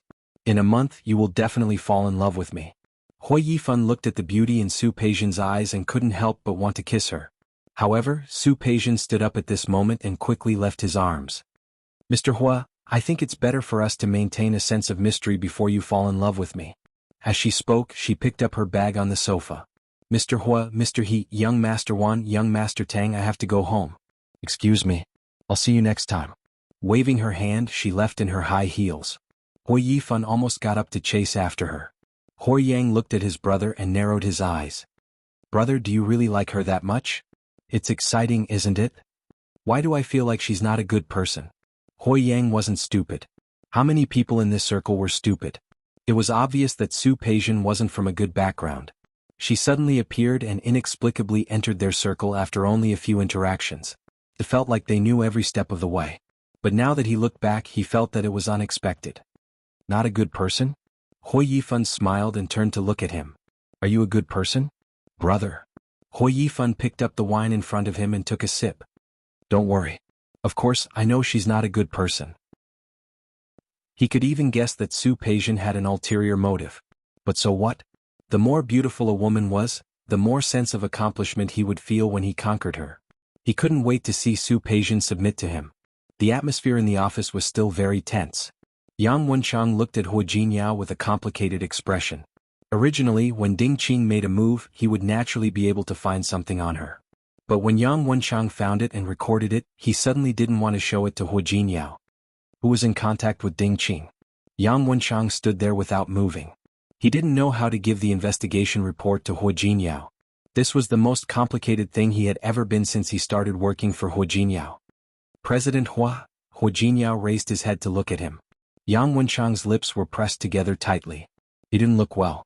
When he met Hu Jinyao's sharp gaze, a rare feeling of guilt welled up in him. He had been working for Hu Jinyao for many years. It had been 7 or 8 years since he graduated. During this time he got married and had children. He grew up in a happy family. His family was simple and he met his wife in college and then married her. He used to envy Hu Jinyao, who was born into a wealthy family. He was destined to be a superior person from the moment he was born. Such a person was undoubtedly a winner in life and had a smooth life. But after working for Hu Jinyao for a long time, he realized that it wasn't like that. Being rich didn't make one happy, nor did having a high social status. Ever since Hu Jinyao took over as the president of Tianyu Group, he had been unhappy more than happy. President Hua, since Ding Qing is unreliable, let's fire her. It doesn't matter who she contacts. As long as she doesn't work for this company, we won't be able to cause further losses. Hua Jinyao narrowed his eyes, watching his usually calm assistant lose control, which was rare. Give me the investigation report. President Hua, give it to me. Hua Jinyao stared at him as if his eyes could pierce through him. Yang Wenchang lowered his head and said, President Hua, I've sent it to your mailbox. Yang Wenchang's tone was a little strange. He seemed to be avoiding something, but at the same time he seemed to have some scruples. Hua Jinyao didn't look at him again. He directly clicked on the document. There were 2 audio files attached to the document. He clicked on the recording of Ding Qing's contact with someone. Yang Wenchang took a step forward. He seemed to want to stop Hua Jinyao, but then he stepped back. The audio started playing. The voice coming from the recording was very familiar. Hua Jinyao didn't need to read the file to know whose voice it was. He had heard too many voices, ever since he was a kid. This voice, his expression didn't change at all. He calmly listened to the first recording, then clicked on the second one. There were 2 recordings in total. Both recordings had the same voice and the content was similar. Under the 2 files, there was a written explanation written by Yang Wenchang. He looked at Hua Jinyao with pity in his eyes. Hua Jinyao remained calm. He raised his eyes to look at Yang Wenchang with no emotion in his eyes. You go out first. President Hua? I said go out. Yang Wenchang lowered his eyes, then turned around and left. After he left, Hua Jinyao picked up the laptop and threw it against the wall. The ultra-thin laptop hit the wall at this time, and the excessive impact caused the laptop to be smashed into pieces. Hua Jinyao felt that it wasn't enough. He threw all the files, folders, paperweights, and pens on the table. When there was nothing left to throw, he grabbed a photo album on the table and was about to throw it out. His eyes stopped when he saw Su Qingsang's photo. He put the photo frame down bit by bit, then put it back on the table. He looked at the photo, at Su Qingsang's face with a faint smile on her face as she looked at the camera. He closed his eyes and weakly collapsed on the office chair. Jinyao? She had a night shift that day, so she came back a little late. She walked in and found that the dishes on the dining table were still there. She called Hua Jinyao, but he didn't answer. She called Ms. Yu, who said that Hua Jinyao didn't come home for dinner. She went back to her room and found that Hua Jinyao was taking a shower in the bathroom. Chapter 541. She called out again, but Hua Jinyao didn't seem to hear her. Su Qingsang was a little worried. She took a few steps forward and was about to pat him on the back. However, she found that Hua Jinyao was showering in cold water. Cold showers in this weather? Jinyao? What are you doing? Was he crazy? She hurriedly turned off the water and looked at Hua Jinyao, only to find that he didn't seem to notice her coming in. His skin had turned red. His body was cold to the touch. He didn't know how long he had been charging. Su Qingsang wrapped Hua Jinyao in a towel. Hua Jinyao, are you all right? Hua Jinyao was not normal. Hua Jinyao seemed to have finally seen her. He suddenly reached out and hugged her. He hugged her tightly and forcefully. Su Qingsang was suffocated by his embrace. She didn't try to push him away. His body was trembling. She could feel that Hua Jinyao was in a bad mood. Jinyao. She called his name softly, but Hua Jinyao didn't respond at all. He just hugged her tightly. He was too strong and she couldn't break free at all. She could only let him hug her. She wanted to call him, to say something, but no words came out. In the end, she was afraid that he would catch a cold. His body was so cold that she could feel it even through his clothes. She tried to hug him back, tried to get him to go back to his room. Hua Jinyao, can we go back to the room? Let me dry your hair for you. She still wanted to blow on him. She also wanted him to quickly cover himself with the blanket. Hua Jinyao remained silent. He pressed Su Qingsang's head against his chest. She had to pat his back gently. Hua Jinyao, your hair is wet. Let's go back to the room. I'll dry it for you, okay? Hua Jinyao lowered his head to look at her and finally followed her back to her room. He did not speak and she did not ask him. She quietly wiped his body clean and dried his hair. He was really cold. In the past, she always liked to hug him, thinking that he was the kind of big warm woman. She felt her eyes were a little sore. She dried his hair as fast as she could and laid him down on the bed. She covered his body with the blanket, but he still didn't speak. He just lay there without moving. Su Qingsang had never seen him like this. She had a lot to ask and a lot to say. But now she couldn't say a single word. Jinyao. What happened? She looked at him for an answer. Hua Jinyao was still lying there without moving. Su Qingsang waited for a long time, but he didn't say anything. She couldn't wait anymore. She stood up and wanted to take a shower. She was soaked with water after being hit by Hu Jinyao. As soon as she got up, Hu Jinyao grabbed her wrist. He pulled her into his arms forcefully. She landed on his chest and looked up at him.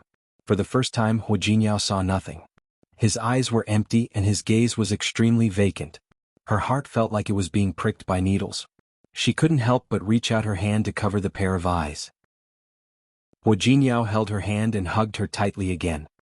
He lowered his head and buried his face in the crook of her neck. Su Qingsang thought that he wanted that, but he didn't. He just held her like this. It was a very strange and uncomfortable position. She was half lying on her stomach and felt very tired. Just as she was about to ask him to let go of her, she suddenly felt something wet on her neck. The warm touch made Su Qingsang's body stiffen. Was that tears? She wanted to raise her head and look at him, but he wouldn't let her. She felt that the wetness on her neck was getting bigger and bigger. Her heart began to tremble. She had seen Hu Jinyao many times. Rascally, wise, fierce, sharp-tongued, domineering, and strong when he protected her behind him. But she had never seen Hu Jinyao cry. She couldn't move at all. She could only feel that the wetness on her neck was getting bigger and bigger. "Hua, I'm in so much pain." He said those 3 words in a low voice, almost in a gasp, and it rang in Su Qingsang's ears. The 3 simple words made Su Qingsang's heart tremble. "Hu Jinyao, I'm in so much pain." Hu Jinyao closed his eyes tightly, but he couldn't stop the tears from falling. Those emotions were too difficult to vent. Even if he smashed the office, he couldn't ease it at all. The pain from the accumulated problems that had existed for a long time had reached its peak at this moment. When he saw those documents and heard the 2 recordings today, he couldn't control himself at all. At first he was just confused, angry. But when the anger reached its peak, it turned into pain. It was a pain that began to spread from his heart, from his blood, and bit by bit, it permeated his entire body. It was so fierce that he couldn't resist it at all. It was really painful, very painful. "My heart hurts so much. Hu Jinyao." Su Qingsang hugged him tightly. It's okay. Hu Jinyao wanted to shake his head. It couldn't be okay. It couldn't be okay. How could it be okay? The tears had stopped flowing. But he still couldn't suppress the pain in his heart. He hugged Su Qingsang tightly, almost as if he wanted to rub her into his body. Hu Jinyao hugged her tightly and didn't let go, letting his emotions vent at that moment. Su Qingsang didn't dare to move at all. She kept patting Hu Jinyao's shoulder gently again and again. She rarely comforted people, so she could only think of such a clumsy way to calm him down. Hu Jinyao's hands were still wrapped around her, very hard and very tight. She didn't think of breaking free. Just like that, she used this very strange and uncomfortable position, half lying on his body. She kept patting his back to calm him down. After an unknown period of time, Su Qingsang's body was almost numb. The grip on her back finally loosened. Su Qingsang took a long time to recover. She got up and found that Hu Jinyao had fallen asleep. His face was already full of tears. It was as if what she had just seen was an illusion. Su Qingsang leaned closer to see clearly, but she found that Hu Jinyao really didn't have any tears. He was used to hiding his emotions. Even now he wouldn't let her see it. She stared at Hu Jinyao's face for a long time. His deep facial features were very stiff. Even though he was asleep, his entire body was tense. The expression on his face didn't ease because he had fallen asleep. He only looked more and more serious. Su Qingsang tried to reach out to smooth his tightly knitted brows, but it was useless. After a while he frowned again. She tried several times but failed. Hu Jinyao's brows were tightly knitted. Chapter 542. Su Qingsang was very close, but she couldn't hear what Hu Jinyao was saying. She couldn't help but lean closer. She still couldn't hear anything clearly. She vaguely seemed to be asking something, but when she wanted to listen again, Hu Jinyao fell asleep again. She didn't hear Hu Jinyao speak again until Su Qingsang took a shower and lay down beside Hu Jinyao. He didn't even talk in his sleep. Su Qingsang slept next to him. She gently snuggled up to him. His body wasn't as cold as before. However, she still felt that the temperature was much lower than usual. Su Qingsang couldn't help but hug him. He didn't put on his clothes when he came out of the bathroom. At this moment she didn't have any romantic thoughts in her mind at all. There were only his faint tears that flowed into her heart, and his trembling hands when he hugged her. She looked up at Hu Jinyao. He looked paler than usual. His facial features could really feel that even if he was sleeping at this moment, he wouldn't be able to sleep well. Su Qingsang's heart ached. She didn't understand what had happened. In the end, she could only hug Hu Jingyao tighter, trying to give him some strength and comfort. In the middle of the night, Su Qingsang was woken up by the heat. She felt extremely uncomfortable and wanted to lift the blanket, but she found that it wasn't the blanket that made her feel hot, but Hu Jingyao. His body was boiling hot, and the temperature made Su Qingsang wake up almost instantly. Jingyao. She gently pushed Hu Jingyao's body, but there was no reaction. Not only was his body temperature very high, but the temperature of his forehead was even higher. Even his breath was a little heavy. Su Qingsang quickly got up.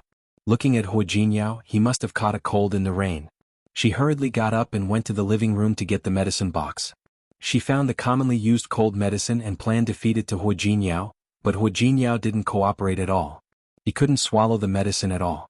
In the end, Su Qingsang could only force the medicine into Hu Jingyao's mouth, drink some water and feed it to him mouth to mouth. She didn't care if she would be infected by Hu Jingyao at this moment. She even fed him the medicine, but Hu Jingyao's body was still very hot. Su Qingsang was a doctor, so of course she knew how to deal with it. She got some water and began to cool Hu Jingyao down. She wiped Hu Jingyao's body over and over again, trying to cool down his body temperature. Su Qingsang had been busy for more than an hour before Hu Jingyao's body temperature was no longer as high as before. His fever was gone and she was exhausted. June went back to sleep on the bed, but he couldn't fall asleep no matter what. She looked at Hu Jingyao and was sure that something unusual must have happened, but she didn't know what it was. She had been taking care of Hu Jingyao for most of the night and was tired herself. She stared at Hu Jingyao for a long time before falling asleep again. What Su Qingsang didn't expect was that the harder it was for a person to get sick, the more likely it was to get sick. She had already given Hu Jingyao some medicine yesterday, but when she got up this morning she found that Hu Jingyao's fever was still there. Not only did it not recede, but it was even more serious than yesterday. Shocked, she found the medicine and fed it to Hu Jingyao. Then she tried to lower his body temperature again. But it was no use. Hu Jingyao's fever was getting worse.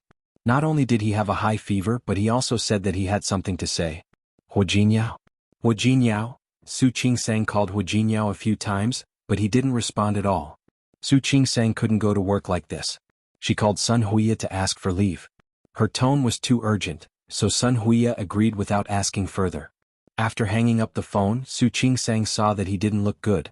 Hu Jingyao's fever didn't go down, so she could only give him an 4. Hu Jingyao? Su Qingsang approached him and whispered in his ear, "Get up. I'll take you to the hospital, okay?" Hu Jingyao didn't respond. Su Qingsang wanted to help him up, but she couldn't do it alone. Calling an ambulance seemed to be making a mountain out of a molehill. She thought about it and decided to go to the hospital. She covered Hu Jingyao with the blanket and said, "I'll go to the hospital to get the medicine. I'll be back soon. Wait for me." Even though she knew that Hu Jingyao couldn't hear her, she still told him. After that, Su Qingsang hurried to the hospital to get the medicine. She was a doctor, so it was naturally very easy for her to do these things. She put Hu Jingyao on the floor as fast as she could and hung the bottle on the bedside table. Hu Jingyao still didn't wake up. His eyebrows were furrowed and he looked very painful. Su Qingsang got up and was about to go to the kitchen to cook some porridge so that he could eat it when he woke up. Hu Jingyao's phone on the bedside table rang. It was Yang Wenchang. Su Qingsang looked at the number and finally picked it up. "President Hua, this is Su Qingsang." Su Qingsang looked at Hu Jingyao, who was sleeping on the bed and didn't notice anything. "Jingyao is sick, so he probably can't come to work today. If there's anything you can deal with it yourself." "President Hua is sick?" "Yes." After Su Qingsang said that, she asked, "Assistant Yang, can I ask something? Did something happen to Hu Jingyao in the company these days?" Hu Jingyao's behavior yesterday was too unusual. She didn't believe that ordinary work could make Hu Jingyao like that. This? Yang Wenchang wasn't sure if he could tell Su Qingsang. He looked conflicted. "Assistant Yang." Su Qingsang's voice became cold. "I'm Hu Jingyao's wife. I don't know how to deal with the company's affairs, and I'm not sure if I can help Hu Jingyao. But I think I'm at least qualified to know why he's like this, right? Mrs. Hua, wait for me. I'll come over now." "Okay, I'll wait for you." Su Qingsang hung up the phone and put it aside. Her eyes fell on Hu Jingyao's face. His face was red because of the fever and his breathing was heavy. She sat on the edge of the bed and held his hand, then put his hand against her face. Hu Jinyao, wake up quickly. Su Qingsang put down his hand and went to cook porridge for Hu Jinyao. Su Qingsang had just cooked the porridge and set the time when Yang Wenchang came. He was carrying some food and medicine in his hands.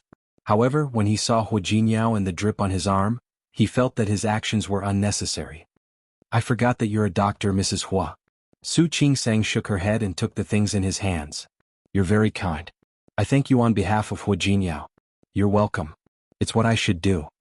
As he spoke, he glanced at Hu Jinyao, who was lying on the bed. President Hua, when did you get sick? Last night. Su Qingsang thought of Hu Jinyao's appearance when she came back. After I came back, he was taking a cold shower in his room. It's such a hot day, and with that kind of shower, it would be strange if he didn't get sick. Seriously speaking, Hu Jinyao had always been in good health. The reason why he suddenly got sick like this might be because he had something on his mind. What's wrong with him? What happened to Tianyu Group? Su Qingsang looked at Yang Wenchang with a sharp gaze. Yang Wenchang touched his nose. He really didn't know how to answer Su Qingsang's question. Well, Mrs. Hua, do you know why President Hua and his mother, Mrs. Hua, have a bad relationship? I don't know. Su Qingsang was stunned when she heard Yang Wenchang mention Lu Tongjia. She thought of what old Master Hua said the other day. Hu Jinyao is like this because of his mother? Yang Wenchang nodded. Speaking of which, the reason why President Hua is so upset this time is because of Mrs. Hua. Yang Wenchang knew from the day he entered Tianyu Group that Hu Jinyao and Lu Tongjia didn't have a good relationship. However, he didn't expect that their relationship was so bad that Lu Tongjia hated Hu Jinyao so much. Not only did she collude with outsiders, but she also wanted Hu Jinyao to cause great losses to the company. She also wanted him to lose his position as president. She wanted to replace the head of Tianyu Group. Yang Wenchang couldn't say much about other things, but this time he told Su Qingsang about Xiao Hong's theft of the documents. You mean Hu Jinyao's mother colluded with outsiders and stole the company's confidential documents? She didn't really want Tianyu Group to suffer losses. She just wanted to pull Hu Jinyao down from his position as president. Is she crazy? Why would she do that? Su Qingsang's face was full of shock. She couldn't understand Lu Tongjia's thoughts at all. I don't know. Yang Wenchang shook his head. President Hua never said anything. Su Qingsang turned her head. Her eyes fell on Hu Jinyao's face, which was abnormally red because of the fever. She bit her lip tightly. That's all for now. Thank you for coming to see him. I'll take care of him from now on. You're welcome. It's what I should do. Yang Wenchang waved his hand. Mrs. Hua, if there's anything you need help with, just let me know. The company is not far from here. I can come over in a minute. Okay. Su Qingsang nodded and didn't refuse. After seeing Yang Wenchang off, Auntie Yu came over. Knowing that Hu Jinyao had a cold, she did the housework quietly. Su Qingsang had no appetite, so she ate something and went back to her room. Hu Jinyao was still sleeping. There was no sign of him waking up. She stared at his face and felt a faint pain in her heart. She really understood him and his pain. It was just like when she thought she was an illegitimate daughter, and when she found out that Su Qinghui had replaced her. The betrayal from family was the most painful. Hu Jinyao started talking again. Su Qingsang heard it, but she couldn't hear it clearly. The voice was too vague. It took her a long time to stay by Hu Jinyao's side. It wasn't until he started talking again that she thought she heard Hu Jinyao call her mother. Su Qingsang was slightly stunned. Her eyes fell on Hu Jinyao's face. Her heart felt as if it was being pricked by needles again. She had always thought that Hu Jinyao didn't have a good relationship with his mother, but she never thought that Hu Jinyao would call her mother when he was sick. She remembered that Hu Jinyao had been encouraging her when she wanted to acknowledge Li Qianxue. She didn't understand why at the time, but now she did. In Hu Jinyao's heart, his mother must have a special place, right? Chapter 543. The note on it was quite restrained. Mother. Su Qingsang looked at the two words and felt an inexplicable sadness in her heart. The call went through. She heard Lu Tongjia's slightly cold voice on the other end of the line. What's the matter? Su Qingsang closed her eyes. She couldn't think of what kind of mother would treat her son like this. Jinyao is sick. He's calling you. Can you come and see him? There was a moment of silence on the other end of the line. Su Qingsang thought that she didn't hear clearly, so she repeated herself. Is he dying? Lu Tongjia's voice was very cold. Is he dying of illness? If he is dying of illness, then I'll come over. If not, there's no need to. Andy, you're too much. He's your son. I know. He's my son. But there are many times when I wish he wasn't my son. After saying this, Lu Tongjia hung up the phone. Su Qingsang clutched the phone, and her body trembled again and again. She looked at Hu Jinyao. He was still having a fever. He had been very restrained when he called her mother just now. If she hadn't been guarding him, she probably wouldn't have heard it. What did it mean? It was the deepest desire in his heart. But even so, he still restrained himself. Su Qingsang's chest rose and fell violently. She couldn't help but call Lu Tongjia again. Is there anything else? Hu Jinyao is really sick. Are you sure you don't want to see him? He's calling you. Do you know that he's calling you?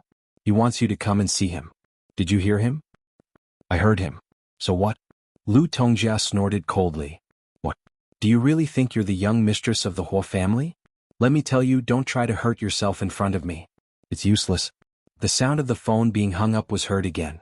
Su Qingsang felt that she was so angry that her face began to heat up. Her whole body felt as if there was a fire burning. She threw down the phone and couldn't control herself anymore. She stood up, put on a coat, and was about to go out. Before leaving, she called Yang Wenchang and asked him to come over to take care of Hu Jinyao for a while. She also told Ms. Yu, who was preparing to go buy groceries, to come over later. It was still early for dinner anyway. She asked her to keep an eye on Hu Jinyao. After that, she took the car keys and left in a hurry. The fire in Su Qingsang's heart was still burning fiercely even though she had just entered the room. She couldn't restrain herself. She couldn't imagine what kind of mother would be so cold-blooded. What kind of mother would ask if her son was dead? Was Hu Jinyao not Lu Tongjia's biological son? Is that so? She felt as if she had lost all reason. She just wanted to see Lu Tongjia right now. She wanted to bring her to Hu Jinyao. She just wanted to ask her if she would only be satisfied with Hu Jinyao's death. Would she only be satisfied if Hu Jinyao disappeared from this world? There was no one in the living room when she arrived. When Uncle Cheng saw her coming in, he quickly came up to her. Young madam, the old man went out today and hasn't come back yet. I'm not looking for Grandpa. Su Qingsang slowed down. Where's Auntie? In the room upstairs. Uncle Cheng was a little surprised. It was an open secret in the Hua family that Su Qingsang didn't get along with Lu Tongjia. However, all the servants tacitly didn't mention it. They didn't expect that the young madam would take the initiative to look for Lu Tongjia today. That was really strange. Okay, thank you.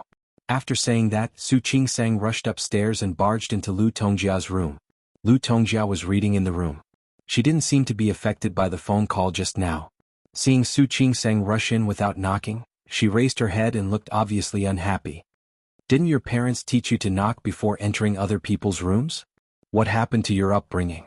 Upbringing? Su Qingsang was so angry that she almost laughed. You want to talk to me about upbringing? Lu Tongjia put the book in her hand aside. Her slightly narrowed eyes showed her dissatisfaction. Why can't I talk to you about upbringing? You really don't deserve to be a disciple of the Hua family at all. What about me? I want to ask you right now. Mrs. Hua, do you have upbringing? Your upbringing is that your son is sick and you want him to die? Mrs. Hua, is this your upbringing? She didn't even call her aunt anymore. The word Mrs. Hua was almost squeezed out from between her teeth, full of dissatisfaction and criticism. Are you questioning me? Lu Tongjia raised her head and glared at her. Her face was quite ugly. Who gave you the right? Get out. Hu Jinyao gave me the right. Su Qingsang's anger didn't grow because she was raised by the Hua family. Instead, it burned even more fiercely. Justice gave me the right. She walked up and stood directly in front of Lu Tongjia. Her face was full of anger. Anger made Su Qingsang's face abnormally red. Her eyes were also red. She clenched her fists tightly and tried hard not to curse. But it was really difficult. She stared at Lu Tongjia as if she wanted to pierce her. You said you have upbringing? Mrs. Hua, is your upbringing to abandon your own son? Is your upbringing to gang up with outsiders to bully and hurt your own son? Is your upbringing to be cold and distant to your own son? Mrs. Hua, if this is your upbringing, then I am willing to admit that my upbringing is really not as good as yours. Su Qingsang, watch your tone. Who allowed you to talk to me like this? Lu Tongjia stared at Su Qingsang with a face full of accusation. How did I talk to you? Then how did you talk to me? How did you talk to Hu Jinyao? Su Qingsang wanted to curse when she thought of Lu Tongjia's indifference just now. She wanted to question Lu Tongjia as soon as she thought of what she had done. Mrs. Hua. I really don't understand. Hu Jinyao is your son after all. Why do you have to treat him like this? Su Qingsang was really angry. Really angry. Even though she thought that Xiang Kaiping was her mother and abandoned her, she could also understand Xiang Caiping's difficulties. She understood that it wasn't easy for her. So she didn't hate Xiang Kaiping. Later she recognized Li Qianxue. She knew that Li Qianxue didn't mean to ignore her. She also didn't hate Li Qianxue. Li Qianxue knew that Su Peixian wasn't her daughter, but she still didn't hate Su Peixian. She even felt like Su Peixian was her daughter. Not only was she not jealous, but she also felt that it was normal. If you raised her for more than 20 years without any feelings, wouldn't that be the biggest tragedy in life? But what about Hu Jinyao? He was Lu Tongjia's biological son, but Lu Tongjia treated him like this? Even if Lu Tongjia didn't mention the 30-year mother-son relationship, she was Hu Jinyao's mother. She was the one who gave birth to Hu Jinyao and brought him into the world. She really couldn't figure it out and she didn't understand it. Why could Lu Tongjia be so cruel to Hu Jinyao? At first she didn't like him. She was always critical of Hu Jinyao. But now, she hurt Hu Jinyao and colluded with outsiders to ruin Hu Jinyao's reputation. She could even be indifferent to Hu Jinyao's illness. What? Mrs. Hua, I know I shouldn't ask these things. But Hu Jinyao is your son. Why are you treating him like this? She thought of Hu Jinyao's current state, the sadness on his face, and the pain she had seen Hu Jinyao in nightmares in the middle of the night. Her heart ached as if it was being pulled by someone. She had never been a mother, but she was an obstetrician and gynecologist. She had seen too many mothers.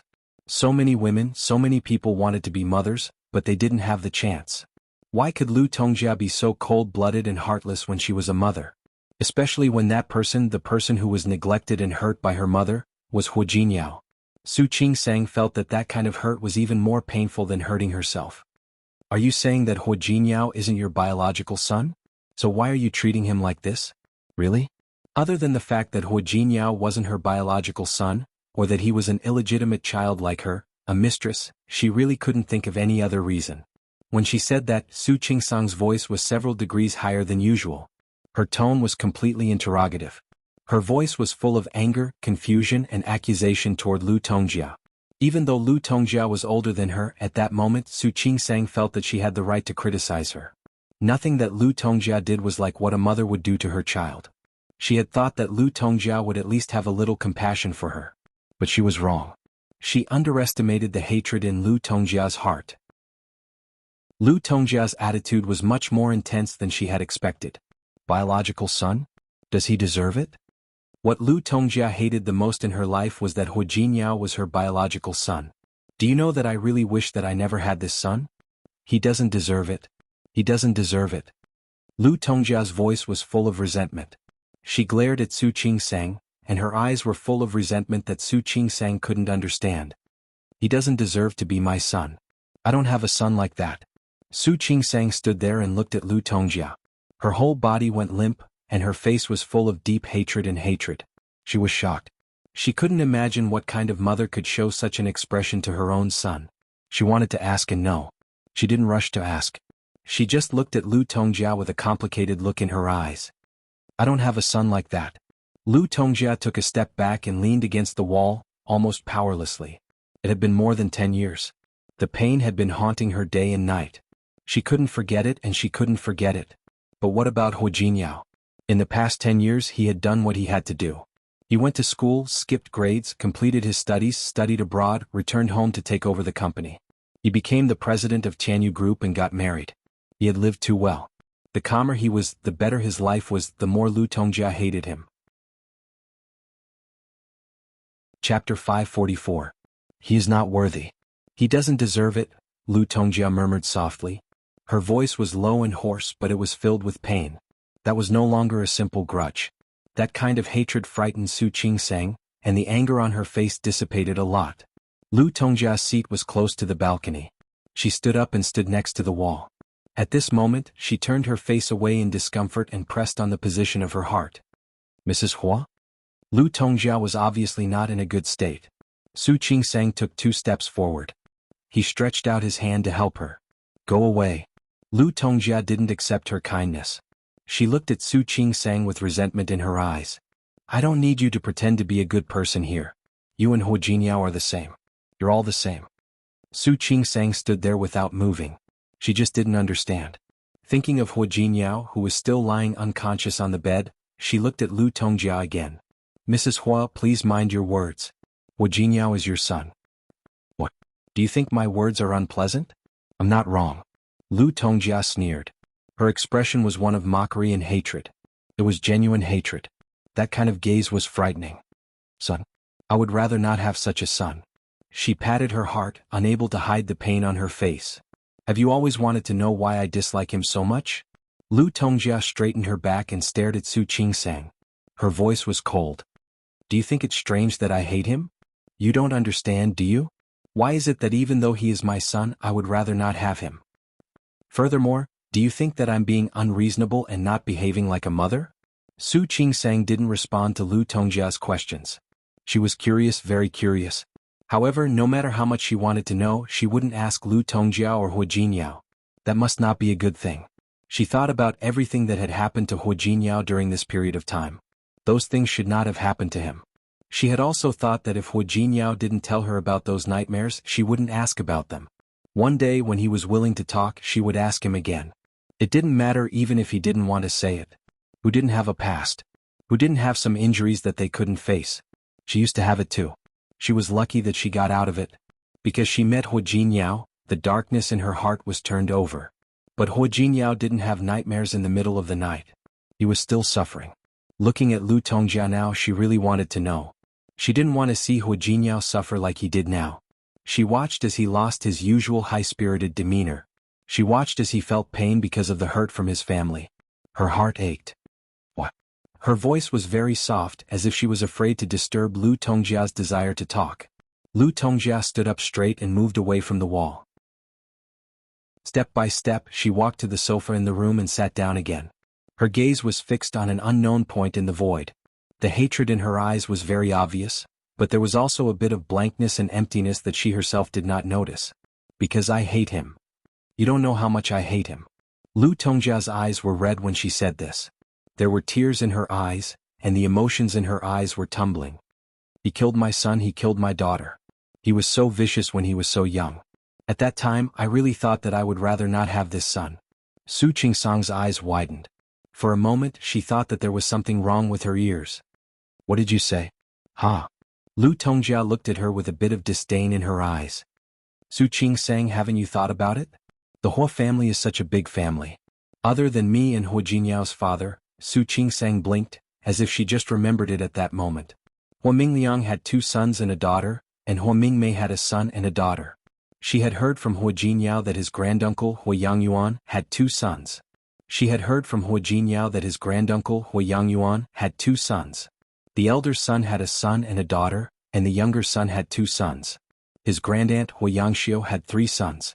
Almost all of the previous sons had 2 sons.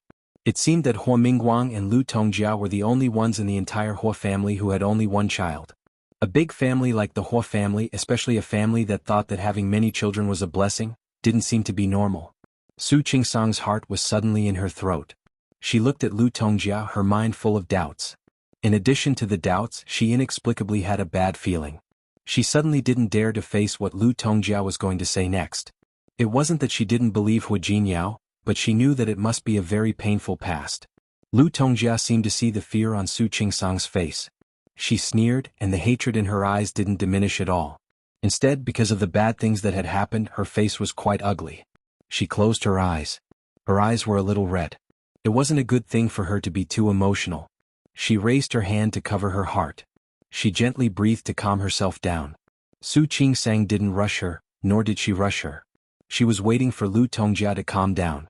It was impossible for Lu Tongjia to calm down. It had been more than 10 years and she still hadn't calmed down. She looked somewhere and her expression was a bit nostalgic. I had 3 children. Before Hua Jinyao, he had an older brother named Hua Jinkai. After him, he had a younger sister named Hua Wushuang. When Lu Tongjia said the name Hua Wushuang, tears fell from the corners of her eyes. Her daughter, the daughter she had wanted for so long. Until now, the pain of losing her son and daughter had been tormenting her day and night at all times. The more she felt sad, the more she hated Hua Jinyao, and the more she couldn't forgive him. But they were all killed by Hua Jinyao. That's impossible. Su Qingsang's voice was very soft, almost whispering. She had been married to Hua Jinyao for almost a year. She knew what kind of person Hua Jinyao was. She believed that Hua Jinyao would never hurt his brothers and sisters. Impossible? Lu Tongjia sneered, and the hatred in her eyes became more and more obvious. She also hoped that it was impossible. She also hoped that Hua Jinyao didn't say and do those things at that time. But in fact, Lu Tongjia could be said to have lived a very happy life. Her starting point was much higher than the average person's. The Lu family was considered a respectable family in Rong City. Although it wasn't as rich as the Hua family or even the Li family, it was still the only daughter of the Lu family. But as the only daughter of the Lu family, she was also spoiled since she was a child. Her father, mother, and brother all doted on her and followed her lead. When she grew up and went to college, she met Hua Mingguang by chance. Hua Mingguang was the eldest son of the Hua family. He took over the family business at an early age, and his every move was like a successful man. Lu Tongjia fell in love with Hua Mingguang at first sight. Luckily, Hua Mingguang liked her too. For Lu Tongjia, this was the best piece of news she could have ever heard. The two of them decided to get married not long after they started dating. Old Master Hua was not picky about family background. Not to mention that Lu Tongjia's family background was not bad. They were a good match and the two of them had feelings for each other. Moreover, the Hua family was strict. Old Master Hua was very loyal to his wife, and used this to restrain his children. Even though Lu Tongjia was only a college student at that time, she felt quite happy. Before she graduated, Lu Tongjia married Hua Mingguang. Not long after she graduated, she gave birth to her eldest son, Hua Jinkai. She firmly sat on the position of the young madam of the Hua family. Less than 2 years after she gave birth to Hua Jinkai, she gave birth to Hua Jinyao. At that time she and Hua Mingguang were very close. But after giving birth to 2 sons, she was a little unsatisfied. She liked daughters and so did Hua Mingguang. She wanted to have another daughter, but for several years she didn't get her wish. When Hua Jinyao was 8 years old, she finally got pregnant again. Lu Tongjia prayed to her grandparents, prayed to God, and prayed to Buddha. She only hoped that the child in her belly was a daughter. After all, she had 2 sons and she really wanted a daughter. She also felt that she was really lucky. Whatever she asked for came. She wanted a daughter and a daughter came. That year, Lu Tongjia gave birth to 3 children. 11-year-old Hua Jinkai, 9-year-old Hua Jinyao, and a newborn daughter. She had a son and a daughter and a husband who loved her deeply. Her father-in-law and mother-in-law were both kind. They never said anything about making things difficult for the younger generation. Lu Tongjia really felt that she was the happiest person in the world. Especially Hua Wushuang. She wasn't as naughty as Hua Jinkai and Hua Jinyao when they were young. Hua Wushuang perfectly combined the advantages of her parents' appearance. She was cute and cute. She liked to call her mother and brother in a childish voice. She was both obedient and sensible. Lu Tongjia really felt that her life was perfect. But who knew? Accidents always came so quickly. Sometimes she wondered if God saw that the first half of her life was too good and too smooth, so he wanted her to suffer some hardships. That kind of suffering was almost fatal to her. When Hua Jinyao was 12 years old, old Master Hua's wife suddenly passed away. Her death was so sudden that no one expected it. After all, the old lady seemed to be such a healthy person. Like old Master Hua, the old lady was kind and benevolent. As soon as she passed away, all her children and grandchildren were sad. Plus, the Hua family status in Rong City. Many people came to pay their respects. Some of them were business people, some were relatives and friends of the Hua family, and some had benefited from the Hua family in the past. They wanted to burn incense for the old lady. Hua Jinkai and Hua Jinyao were fine. They were both teenagers and had grown up. Naturally, they could keep watch. But Hua Wushuang was different. She was less than 4 years old. How could she stand watching for the whole day? She stayed in the morning hall. Besides, there were so many people and they could only hear the sad sounds every day. It was inevitable that she was scared, so she cried every day. Later, her voice became hoarse from crying. Lu Tongjia felt sorry for her daughter, and old Master Hua also felt sorry for his granddaughter. At that time, Hua Manzi was already born. But Hua Wushuang was very cute and sweet. She had lived with old Master Hua since she was a child, so their relationship was naturally special.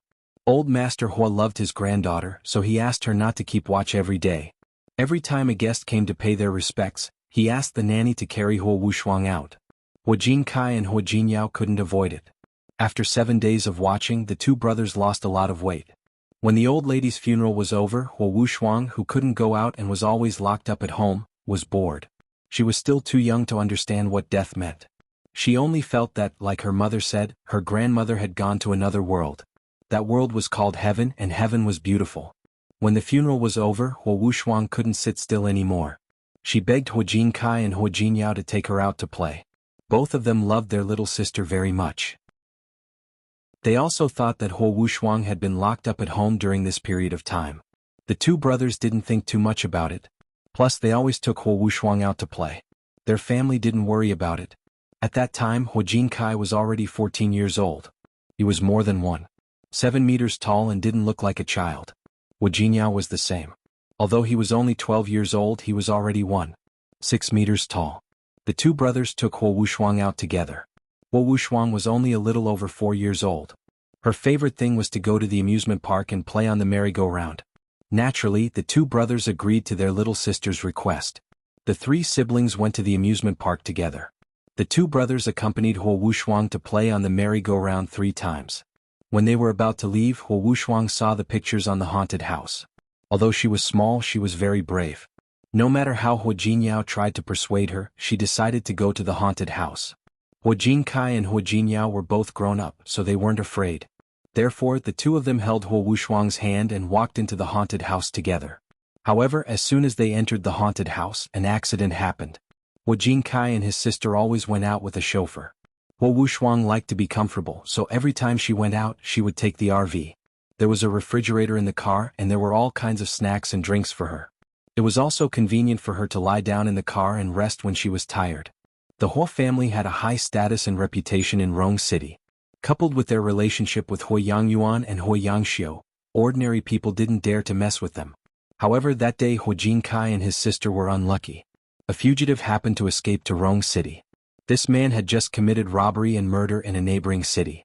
The leader of the gang was called Da, who was a national A-level wanted criminal. He was a national wanted criminal, so he naturally wanted to run away as soon as possible. However, before he ran away, he wanted to do one more job and make some money before leaving. Before he came, he had already gathered a few people who were not afraid of death like him. They all had criminal records. The 4 of them decided to do something big together. When the time came, they would escape to the ends of the earth. At that time, they had already been in Rong City for a few days, and they were living a life of hiding. They hadn't thought about what they were going to do. Chapter 545. At that time, the amusement park was much more prosperous than it was now. At that time, Rong City had just been developed, and the amusement park was built in the suburbs. There were also some undeveloped bungalows nearby. Da and his 3 accomplices were hiding in one of the bungalows. When the Huo family's RV was parked in front of the amusement park, one of Da's accomplices, Liang, happened to come out to buy cigarettes. He saw it immediately. After all, the brand of the RV was so big that it was very eye-catching. Not only the RV, but also the 3 children of the Huo family, who were dressed in fancy clothes. The man's eyes lit up when he saw the RV, which was worth millions of yuan. He went back and told Da about it, and they all felt that their chance had come. They looked at the young masters and young ladies who were so weak. No matter who it was, they had kidnapped them. Why couldn't they just ask their parents to pay the ransom? How rich could they be if they could drive their children out of the amusement park in a RV? They were all outlaws and daring, so they wanted to do it right away after making the decision. Thinking of what they had seen, they became even more daring. They made up their minds almost immediately. They had to do it right away. After all, the longer they waited, the more trouble it would cause. They didn't take Huo Jinkai's group seriously. They were just a few kids. They had been staying at the amusement park for the past few days, using the tourists to cover his tracks. When he heard the news from Liang, he immediately made a plan. He was a person with a criminal record. This time he had made thorough preparations. After making the plan, they bought tickets and entered the amusement park. Da was in charge of the plan and the other 3 acted. They were still thinking about how to kidnap the kids first. Unexpectedly, the young masters and young ladies went into the haunted house by themselves. Da felt that it was like someone had sent him a pillow when he wanted to take a nap. He immediately changed his plan. He decided to do it in the haunted house. Therefore, when Huo Jinkai and the others entered the haunted house, Huo Wushuang was curious about the ghosts inside. Then she was scared. She was scared, and soon after she cried and begged to go out. The 2 brothers of the Huo family of course wanted to take her out immediately. What they didn't expect was that 2 more ghosts suddenly appeared in front of the 3 of them. Huo Wushuang and Huo Jinkai were both taken aback by her sudden appearance. Just as he was about to leave, he didn't expect two more ghosts to appear behind him. The two brothers didn't expect the haunted house to be so realistic. They looked at Huo Wushuang, who was crying because of the appearance of these ghosts. The two brothers were very nervous. They coaxed Huo Wushuang while thinking of taking her away. Neither of them had thought that these ghosts were actually villains in disguise. All they wanted to do was to comfort their little sister. However, while the two brothers were coaxing them, Da and the other three who had been standing behind them easily knocked them out. Because all of this had happened in the haunted house, and it had happened in the dark corner. Therefore no one noticed it at all. Even if someone noticed it, they would only think that it was a prank from the amusement park. Who would have thought that there would be someone so crazy on such a bright day? Da and the other three brought Huo Kai and the others out of the amusement park. They hadn't gone far yet. The most dangerous place was also the safest place. They were very familiar with the area, and the nearby bungalow was going to be demolished sooner or later. Not many people walked this way, so the four kidnappers brought the Huo siblings back to the bungalow. There was a ruthless man. He was wanted all over the country because he had killed many people. Now that he was going to make money, he wouldn't let the little fat sheep he had his eyes on escape. He tied up the three siblings tightly and gagged their mouths. He didn't give them a chance to scream or run away. It was so easy that they didn't feel any sense of accomplishment. There was a man of experience. No matter what, he was an experienced man. He wouldn't let things go wrong at the last moment. He asked his three men to keep an eye on the Huo siblings, while he tried to find out the identity of these children. Of course he didn't need to. When they woke up, he would be able to find out everything. However, he didn't like to do things that he wasn't sure of.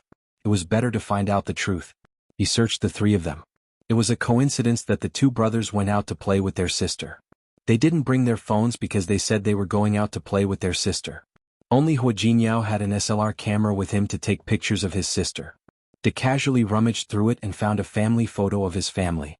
Some of them were taken at a banquet held by his family. They didn't know Huo Mingguang, but someone else did. The Huo family had published an obituary about the old lady's death. His other man, Qin Si, was a native of Rong City. He not only knew Huo Mingguang, but he also knew that he was the richest man in Rong City. He was a super rich man. Putting everything else aside, the Huo family was the one who was planning to develop the undeveloped bungalows. Qin Si looked at the photo and told him who Huo Mingguang was. He was overjoyed.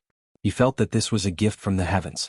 He thought he would kidnap a random child, but he didn't expect to kidnap the Huo family, the richest man in Rong City. The richest man in Rong City. How much money did he have? He felt that he couldn't just let it go. He just wanted to ask for some ransom, but it seemed that it wouldn't work. He had to extort a large sum of money from the Huo family so that they could live comfortably for the rest of their lives. The four of them discussed. 10 million was too little. They thought that a family like the Huo family would at least have a few hundred million. It was too easy to give them 100 million to spend. There was even more ruthless. 3 lives. 50 million each. 150 million for 3 children. With a target, the next step was much easier. There was an experienced man, so he made the next plan as soon as possible. He asked Qin Si to buy a few anonymous SIM cards, and then he used the SLR camera to take pictures of Huo Jinyao and his sister.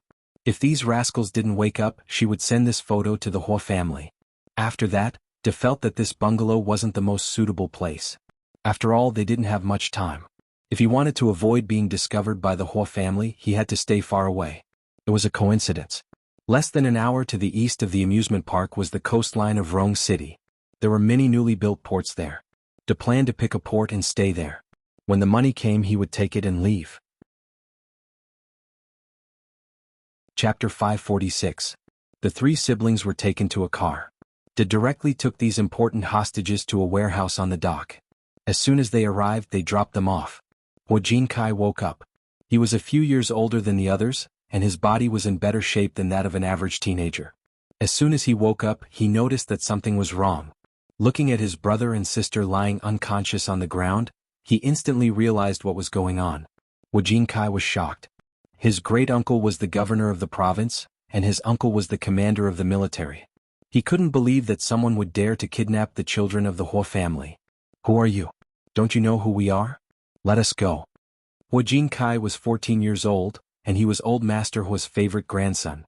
He had been taught by Old Master Hua and Huo Mingguang since he was a child, and he had an air of maturity that far exceeded that of an average 14-year-old. Back in school, he had always been able to convince his classmates with that kind of expression. However, he didn't know that the people he was facing now were not his classmates, nor were they the employees of his father's company. Instead, they were a group of vicious criminals who were ready to run for their lives. "Hey kid, you're quite arrogant." De looked at Huajin Kai and snorted. "Let you go?" "Yes. It's not that I can't let you go. Ask your father to bring me the money." Huajin Kai understood what was going on. These people wanted money. He glanced at them and saw that, except for Da, the other 3 kidnappers were all masked. This made him sigh in relief. The fact that they were masked meant that they didn't want to kill them. They were safe for the time being. "What? Are you scared?" "Scared?" De took out his phone and stood in front of Huajin Kai. "Come on, tell me your father's number." Huajin Kai stared at the phone in his hand without saying a word. De didn't get angry. He punched him in the chest. "Kid, what's wrong? Arrogant? Let me tell you, it's useless. Don't try to be arrogant in front of me. If you don't want to die, do as I say or I won't mind making you suffer." Huajin Kai gritted his teeth and glared at Da. Although he didn't want to, he didn't have a better option. This group of people could not guarantee that they would not harm them. But, if he didn't say, while he was still hesitating, he was hit in the back again. "Tell me, what's the number?" Huajin Kai thought about it for a moment, then told Da Huamingguang's number. As he reported, he observed the surrounding environment and their current situation, thinking that if it was possible, he must find a way to escape. In the past, Huamingguang always had his cell phone with him. For some reason he didn't answer the phone right away. De thought that Huajin Kai was lying to him, so he punched him again. "Brat, are you messing with me?" Huajin Kai was only 14 years old, so he couldn't help but cry out in pain. His voice also woke Huajin Yao up. Like Huajin Kai, Huajin Yao realized the situation he was in as soon as he woke up. At the same time he saw Da attacking Huajin Kai. "Stop, who are you? Stop it right now. Who allowed you to hit him? Stop it right now." Huajin Yao and Huajin Kai were only 2 years apart in age and they had always been close. Now that he saw his older brother being beaten, how could he stand it? Even though his hands and feet were tied up, he began to struggle. He had been lying on the ground all along. At this moment he found an opportunity to kick Da with both feet. Although he was small and weak, Huajin Yao's kick still interfered with Da's movements. Da staggered under Huajin Yao's kick, almost losing his balance. When she came back to her senses, she was immediately annoyed. She raised her foot and kicked Huajin Yao's small body. Huajin Yao was kicked so hard that he rolled a couple of times and hit the leg of a nearby table before he stopped. His back hit the leg of the table and his whole body curled up in pain. "You little bastard. How dare you? Do you think I won't kill you? Let me tell you, I have 3 hostages in my hands. Don't mess with me or I'll kill 2 of you and leave 1 alive." Da was a fugitive and human lives were nothing to him. After threatening Huajin Yao, he turned to look at Huajin Kai and knocked him on the head with his phone. "You little bastard, if you don't want to die, ask your father to bring you money. Otherwise..." He pulled out a gun from his back pocket and pointed it at Huajin Kai's head. "Grandpa, I don't mind sending you to hell." Huajin Kai and Huajin Yao didn't expect it to have a gun. Huajin Kai and Huajin Yao were both stunned. That was a real gun, a real one. Huajin Yao's body was still hurting from Da's kick. The places where he had been kicked and hit the leg of the table hurt even more. Apart from the pain, he was also worried and anxious. When he saw his sister lying on the ground, Huajin Yao clenched his teeth so hard that they almost broke. He and Huajin Kai were both grown up, but what about his sister? She was still so young. Huajin Kai had no choice but to give Da the number of the Hua family's old house. Da took the phone and went to make the call. Huajin Yao curled up his body and endured the pain. He began to think about how he could get out of this. Unlike Huajin Kai, he had loved to play since he was a child. Plus he was close to Zhang Yichen. Although Zhang Yichen was a few years older than him, the 2 of them got along very well. When Huajin Kai was learning how to manage the family business, he had gone to the army with his great-aunt 2 or 3 times. He had thought about it before. Since Huajin Kai was in the Hua family now, he could just be an idler. When he grew up, he would join the army as well. He would become a soldier like his uncle and uncle. Da took out the phone and let Huajin Kai make the call. Huajin Yao began to observe the surroundings. He had been in the army with Zhang Yichen many times. He loved listening to his uncle talk about how they went on missions. He was only 12 years old. But he was very smart. He had already begun to analyze the situation at hand. Da was masked, but the other 3 weren't. That meant that the other 3 were afraid of being recognized and accused. But Da wasn't afraid. What did that mean? Either Da was the boss or Da was the errand boy. He was the one who was sacrificed. Based on his experience, that man had to be the boss. He wasn't afraid of being accused. What did that mean? Although Hu Jingyao was young, he had heard a lot. He suddenly had a very bad feeling. This man was going to kill them. Even if they got the money, they might kill the hostages. That thought came to him. Hu Jingyao couldn't sit still. He looked up at Hu Jinkai. He was looking back at him. The 14-year-old boy had a calmness that didn't belong to his age. Hu Jingyao was thinking about the same thing. After so many years, the two brothers had developed a tacit understanding. They looked at each other and understood what the other was thinking. What happened today was not going to end well. Hu Jinyao's eyes darted around. He knew the lives of the three siblings. If something went wrong today, they would have to give up their lives here. Brother De made a phone call and came straight here. He didn't hang up. Instead, he put the phone in front of Hu Jinkai and said, "Kid, your dad wants to hear your voice." Hu Jinkai didn't want to talk. He didn't want his parents to let the kidnappers get away with it. He was hit again. Hua Mingguang, who was on the phone, heard the muffled sound. Hua Mingguang immediately became nervous. There was no reason not to agree to the kidnappers' demands. But Da and the others asked for cash. That would be too difficult for him.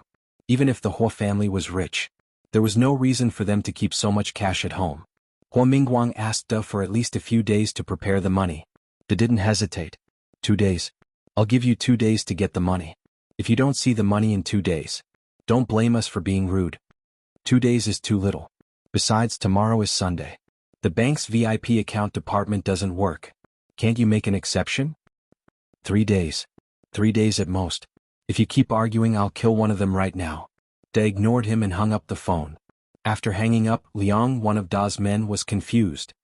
Da, how can you give them 3 days? What if they call the police? Don't worry. They won't find us here. Even 30 days won't help, let alone 3 days. There was a reason why Da said that. He had been observing the port for a long time. It was the one closest to the center and the oldest one. It had been proposed to be renovated in the first place.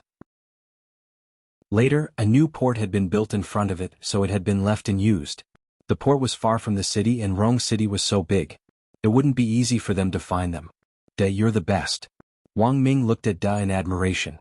So, in a few days we'll have money to spend? Of course. Da glanced at Hu Jinkai and Hu Jinyao as he spoke. Now they just had to wait for the Hua family to deliver the money to them.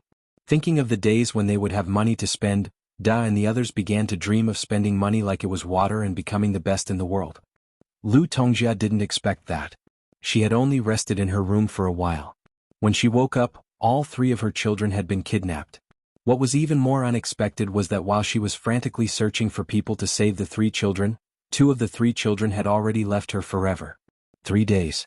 To her, those 3 days of torment felt like a year. She was a mother. What she cared about the most was her children. Chapter 547. Lu Tongjia still couldn't forget the scene when she saw her 4-year-old daughter lying in a pool of blood. Her face was covered with wounds. She was no longer the beautiful and adorable little princess she used to be. How could her daughter be in such a sorry state? If the police hadn't given her the DNA report, if she hadn't recognized her child, she wouldn't have admitted that her child had ended up like that. She almost wanted to die with Hua Wushuang. Hua Jinkai, the eldest son she had always been proud of, had also died with Hua Wushuang. When Hua Jinkai died, he held Hua Wushuang tightly in his arms, like a protector. Even so, he couldn't save Hua Wushuang's life. Hua Jinkai's body was also covered with wounds, including knife and gun wounds. He was only 14 years old. 14 years old. His grades were excellent and he had just been admitted to the best high school in Rong City. Although he was young, he was quite knowledgeable. Everyone in the family regarded him as the future of the entire Hua family.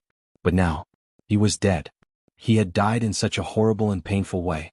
Lu Tongjia couldn't control her emotions. She screamed and lost control of her emotions. When she was sure that the 2 children were her, she almost fainted. But she couldn't. She had another child. Where was that child? Where's Jinyao? Where's Jinyao? Lu Tongjia looked around for Hua Jinyao. She had already prepared for the worst. Would Hua Jinyao also? She didn't dare to think about it. She looked around, trying to find her son. He might be the only child alive. Even though the probability was low, as long as there was a chance, Lu Tongjia wouldn't give up. Lu Tongjia was very happy that Hua Jinyao wasn't dead. When she saw Hua Jinyao, who looked extremely weak in the warehouse, she almost burst into tears of joy. Her tears of joy didn't last long. When the criminals were arrested and Lu Tongjia read their confessions, she couldn't believe her eyes. Do you know why his brother and sister are dead, but Hu Jingyao is still alive? Lu Tongjia suddenly snapped out of her reverie. She stared at Su Qingsang's face with a hint of embarrassment in her eyes. Su Qingsang had never thought that such a thing would happen to a family like the Huo family. She shook her head and suddenly didn't want to hear what Lu Tongjia had to say next. Because he told the kidnappers that he was the most important child in the Huo family. He said that he was the one the elders of the Huo family doted on the most. He beat up his brother himself to make the kidnappers believe that he didn't hurt him. Do you believe it? He's only 12 years old, yet he's so vicious. He beat his brother and even his sister. He convinced the kidnappers to believe him. Then, because the other two hostages were no longer useful, they were killed. Su Qingsang's eyes widened. How is that possible? Impossible, she didn't believe it. Impossible? I hope it's fake too. I also hope that it was all a bad dream. When I woke up, I still had a son and a daughter. I still had 3 adorable and precious children. Not like this. She suddenly became serious and stared at Su Qingsang's face. Why do you think I hate him? He was willing to sacrifice his own brother and sister for his own survival. He could watch his brothers and sisters die to protect himself. He could hurt them himself. Lu Tongjia's voice was choked with sobs. She clutched her heart. It had been more than 10 years and it hadn't stopped for a moment. They were his family. His dearest brother, his dearest sister. But he couldn't watch them die like that. Lu Tongjia closed her eyes. Tears flowed down her cheeks. At that time, I really wished that I didn't have this son. Well? Su Qingsang didn't know what to say. She didn't know what happened back then. However, Lu Tongjia didn't seem to be lying. Have you ever thought that there might be a misunderstanding? She didn't want to believe that Hu Jingyao was that kind of person. Even though he was only 12 years old. People say that 3 years old depends on one's age and 7 years old depends on one's age. In her eyes, Hu Jingyao was definitely not a person who only cared about himself and others. You really do care about him. Lu Tongjia wiped the tears off her face. She sniffed and said, I also hope that it's a misunderstanding. I also hope that my only surviving son is still my good son. But I know it's not a misunderstanding. When Hu Jingyao was found, he was unconscious. Although the kidnappers wanted to keep him as a hostage, they wouldn't treat him too well. She used to be so worried that she couldn't eat or sleep well by Hu Jinyao's side. Even after seeing the kidnappers' confessions, she wanted to give Hu Jinyao a chance to explain. But what did she wait for? Hu Jinyao talked in his sleep. He said that he was the future young master of the Huo family. He said that those two were illegitimate children. Even if they got a share of the money in the future, they wouldn't get anything. It didn't matter at all. When she heard what her son said, it was like a bolt from the blue. She hated that Hu Jinyao was able to lie so well at such a young age in order to survive and protect himself. She had never known that her son had such a side to him. From that day on, in my heart, my son died too. He died in that kidnapping together with his brother and sister. Lu Tongjia's voice was calm, but she was trying hard to suppress her negative emotions. She didn't want to believe Lu Tongjia's words, but she was sure that she wasn't lying. Does Grandpa know? If Hu Jinyao really did that kind of thing, how could Grandpa tolerate it? Lu Tongjia sneered, thinking of old Master Hu's favoritism and her husband's helpless compromise. His grandpa always liked Hu Jinyao. He liked to spoil him. He even told me that Hu Jinyao was still young and immature. He would be fine if he was taught slowly. He was 12 years old and he was still immature? No matter how immature he was, he wouldn't push his brother and sister to their deaths. Lu Tongjia felt a sharp pain in her heart. She was in so much pain. For so many years, those who knew her thought that she had only lost 2 children. But only she knew that in her heart, when she found out what Hu Jinyao had done, she had already thought that the 3 children were gone. Especially Hu Jinyao. What she couldn't tolerate the most was his cold-bloodedness. Don't blame him for being immature. She thought that she doted on her daughter a little. After all, she was a girl. But for the other 2 children, she had always been fair. Hua Mingguang was busy with work, but she cared about all the children the same. How did Hu Jinyao repay her? He could push his brother and sister to their deaths for himself. Such a person, such a person. Lu Tongjia's fingernails dug into her palms. She really hated Hu Jinyao. Not only did she hate him for killing the other 2 children, but she also hated herself. Such a child was her son. For so many years, she thought that he would feel guilty and blame himself. But he didn't. Hu Jinyao lived and worked like a normal person. Not only was he alive, but he was also living a good life. After so many years, the pain seemed to have faded away by this family. She was the only one who kept thinking about the 2 children she had lost. Other than her, who would remember that there used to be 3 children in this family? Such a person so young had such a vicious mind. How could she bear it? She would rather let Tianyu fall into the hands of Hui Yifan or Hui Yang. She didn't want such a vicious person to be the one who had the last laugh. Su Qingsang didn't know what to say. She seemed to have come over angrily, but now seeing Lu Tongjiao like this, she suddenly felt that she was in no position to blame her. If what she said was true, she really couldn't get along with Hu Jinyao like a normal mother and son without a grudge. But Jinyao, he was still young at that time. It's normal for him to be afraid of death. Mrs. Hua. No matter what, the dead are gone. It's better to cherish the people in front of you. Lu Tongjia suddenly looked at Su Qingsang, her eyes full of pain and sharpness. Yes, you all want me to let it go. But how can I let it go? If I let it go, who will remember them? After the accident, old Master Hua didn't let people talk about it anymore. Not a single person in the Hua family brought it up again. Hua Jinyao naturally became the legitimate grandson of the Hua family, the real young master of the Hua family. But only she knew that all of this was based on him sacrificing his brother and sister. How could she forgive him? Even if it was her son, she couldn't let it go and she couldn't be indifferent to it. Su Qingsang's lips moved, but the words she wanted to say were stuck in her throat. Her heart was extremely heavy. I won't forgive him. Lu Tongjia returned to her seat as she spoke.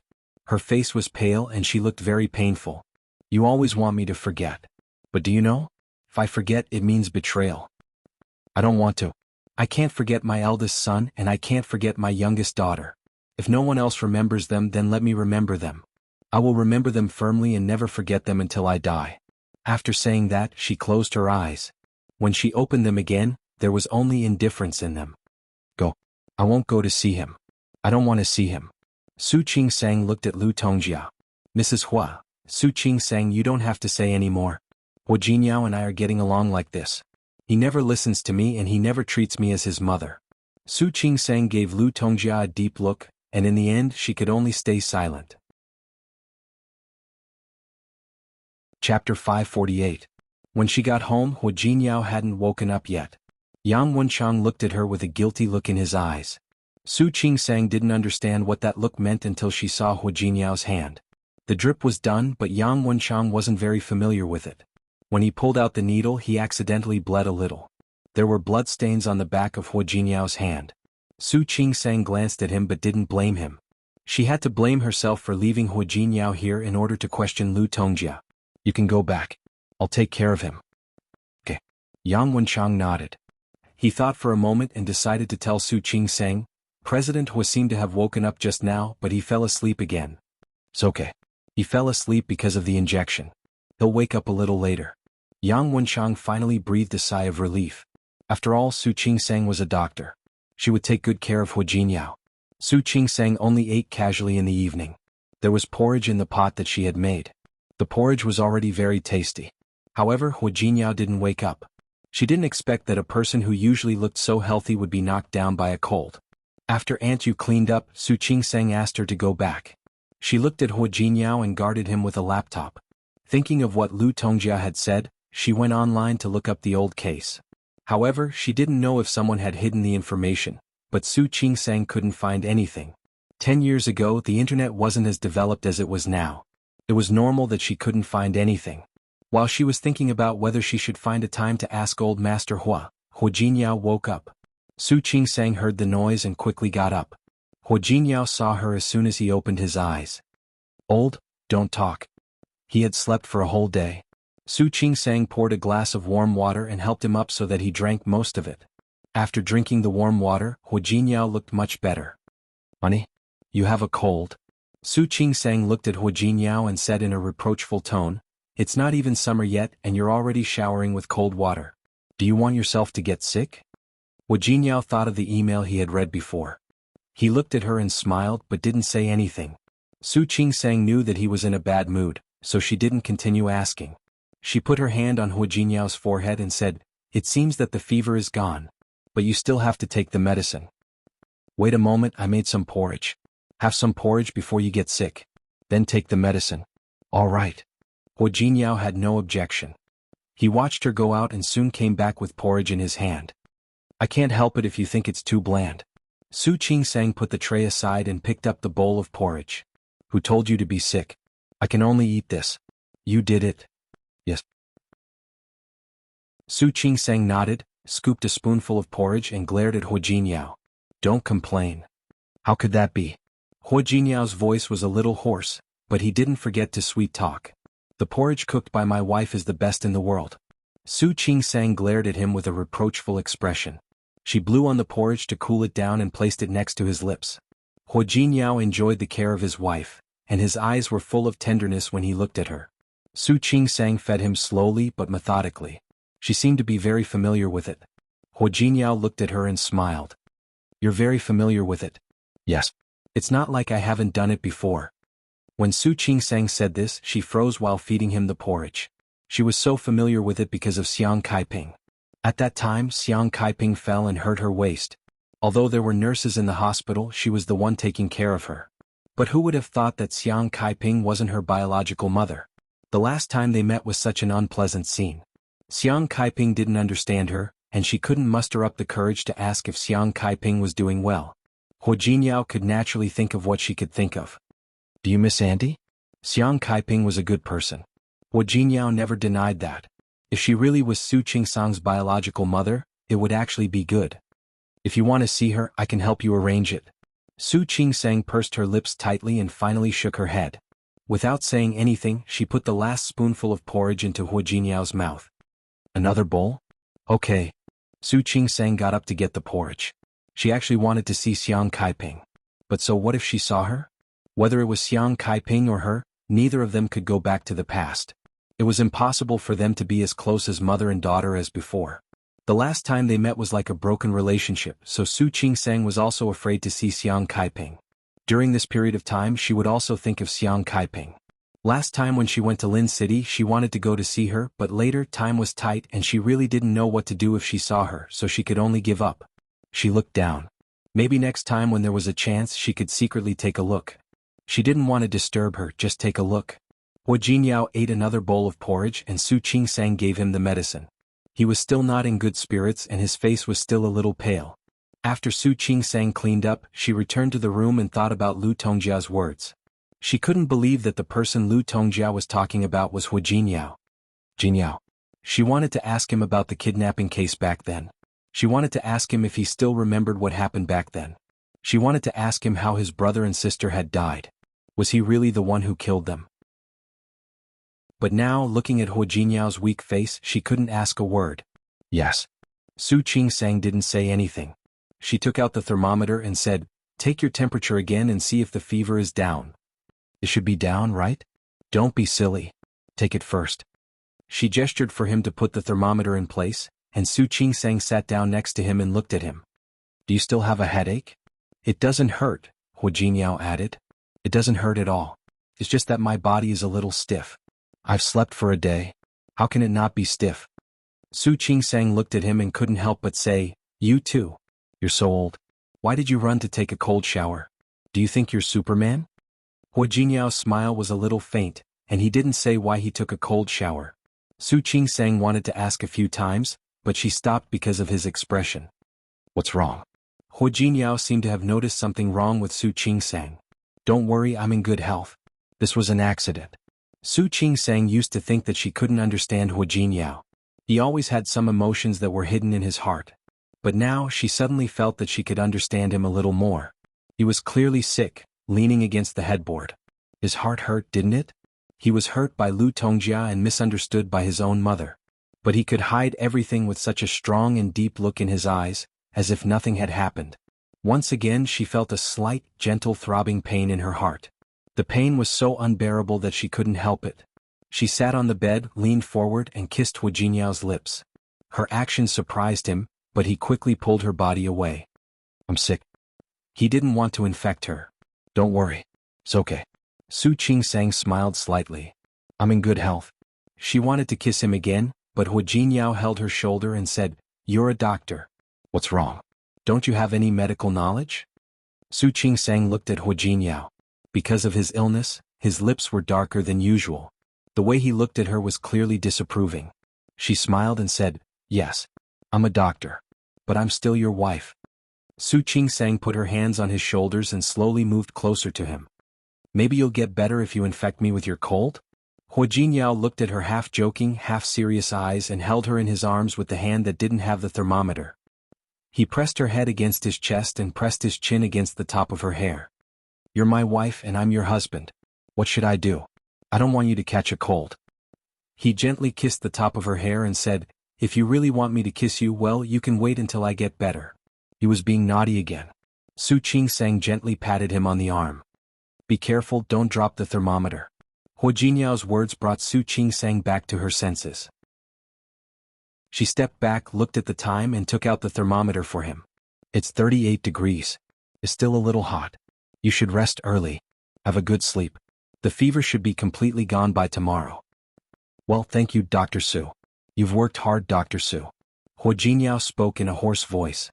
Su Qingsang pulled the pillow he was leaning against away. "Sleep when you're sick, wife. How am I not being honest?" Hua Jinyao said that, but he still lay down obediently. He yawned. Because of the medicine, he wanted to sleep even more than usual. "Aren't you going to sleep?" "I'm going to take a shower."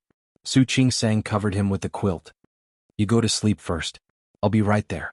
When Su Qingsang came out of the shower, Hua Jinyao was already asleep. She looked at his sleeping face and in the end she couldn't bring herself to ask him about the kidnapping case. She didn't sleep deeply that night. She woke up from time to time to look at Hua Jinyao. She was relieved to find that he was sleeping soundly and didn't seem to have a nightmare. After all, Hua Jinyao was young and healthy. When Su Qingsang woke up the next morning, he had recovered most of his strength. She stood up with her coat and was about to go out. "You're going to work?" Su Qingsang quickly sat up and said with a disapproving face, "You're still very weak.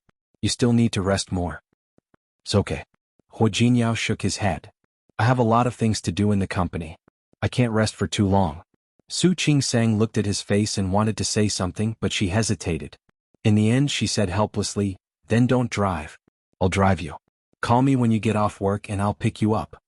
Hua Jinyao didn't object this time. "It's my honor to be my driver, Dr. Su." Seeing that he was talking nonsense again, Su Qingsang really believed that he was fine. She looked at Hua Jinyao's eyes carefully. There was no pain or discomfort like that night. Su Qingsang's heart ached. He had hidden his emotions again. Realizing this, her heart ached dully.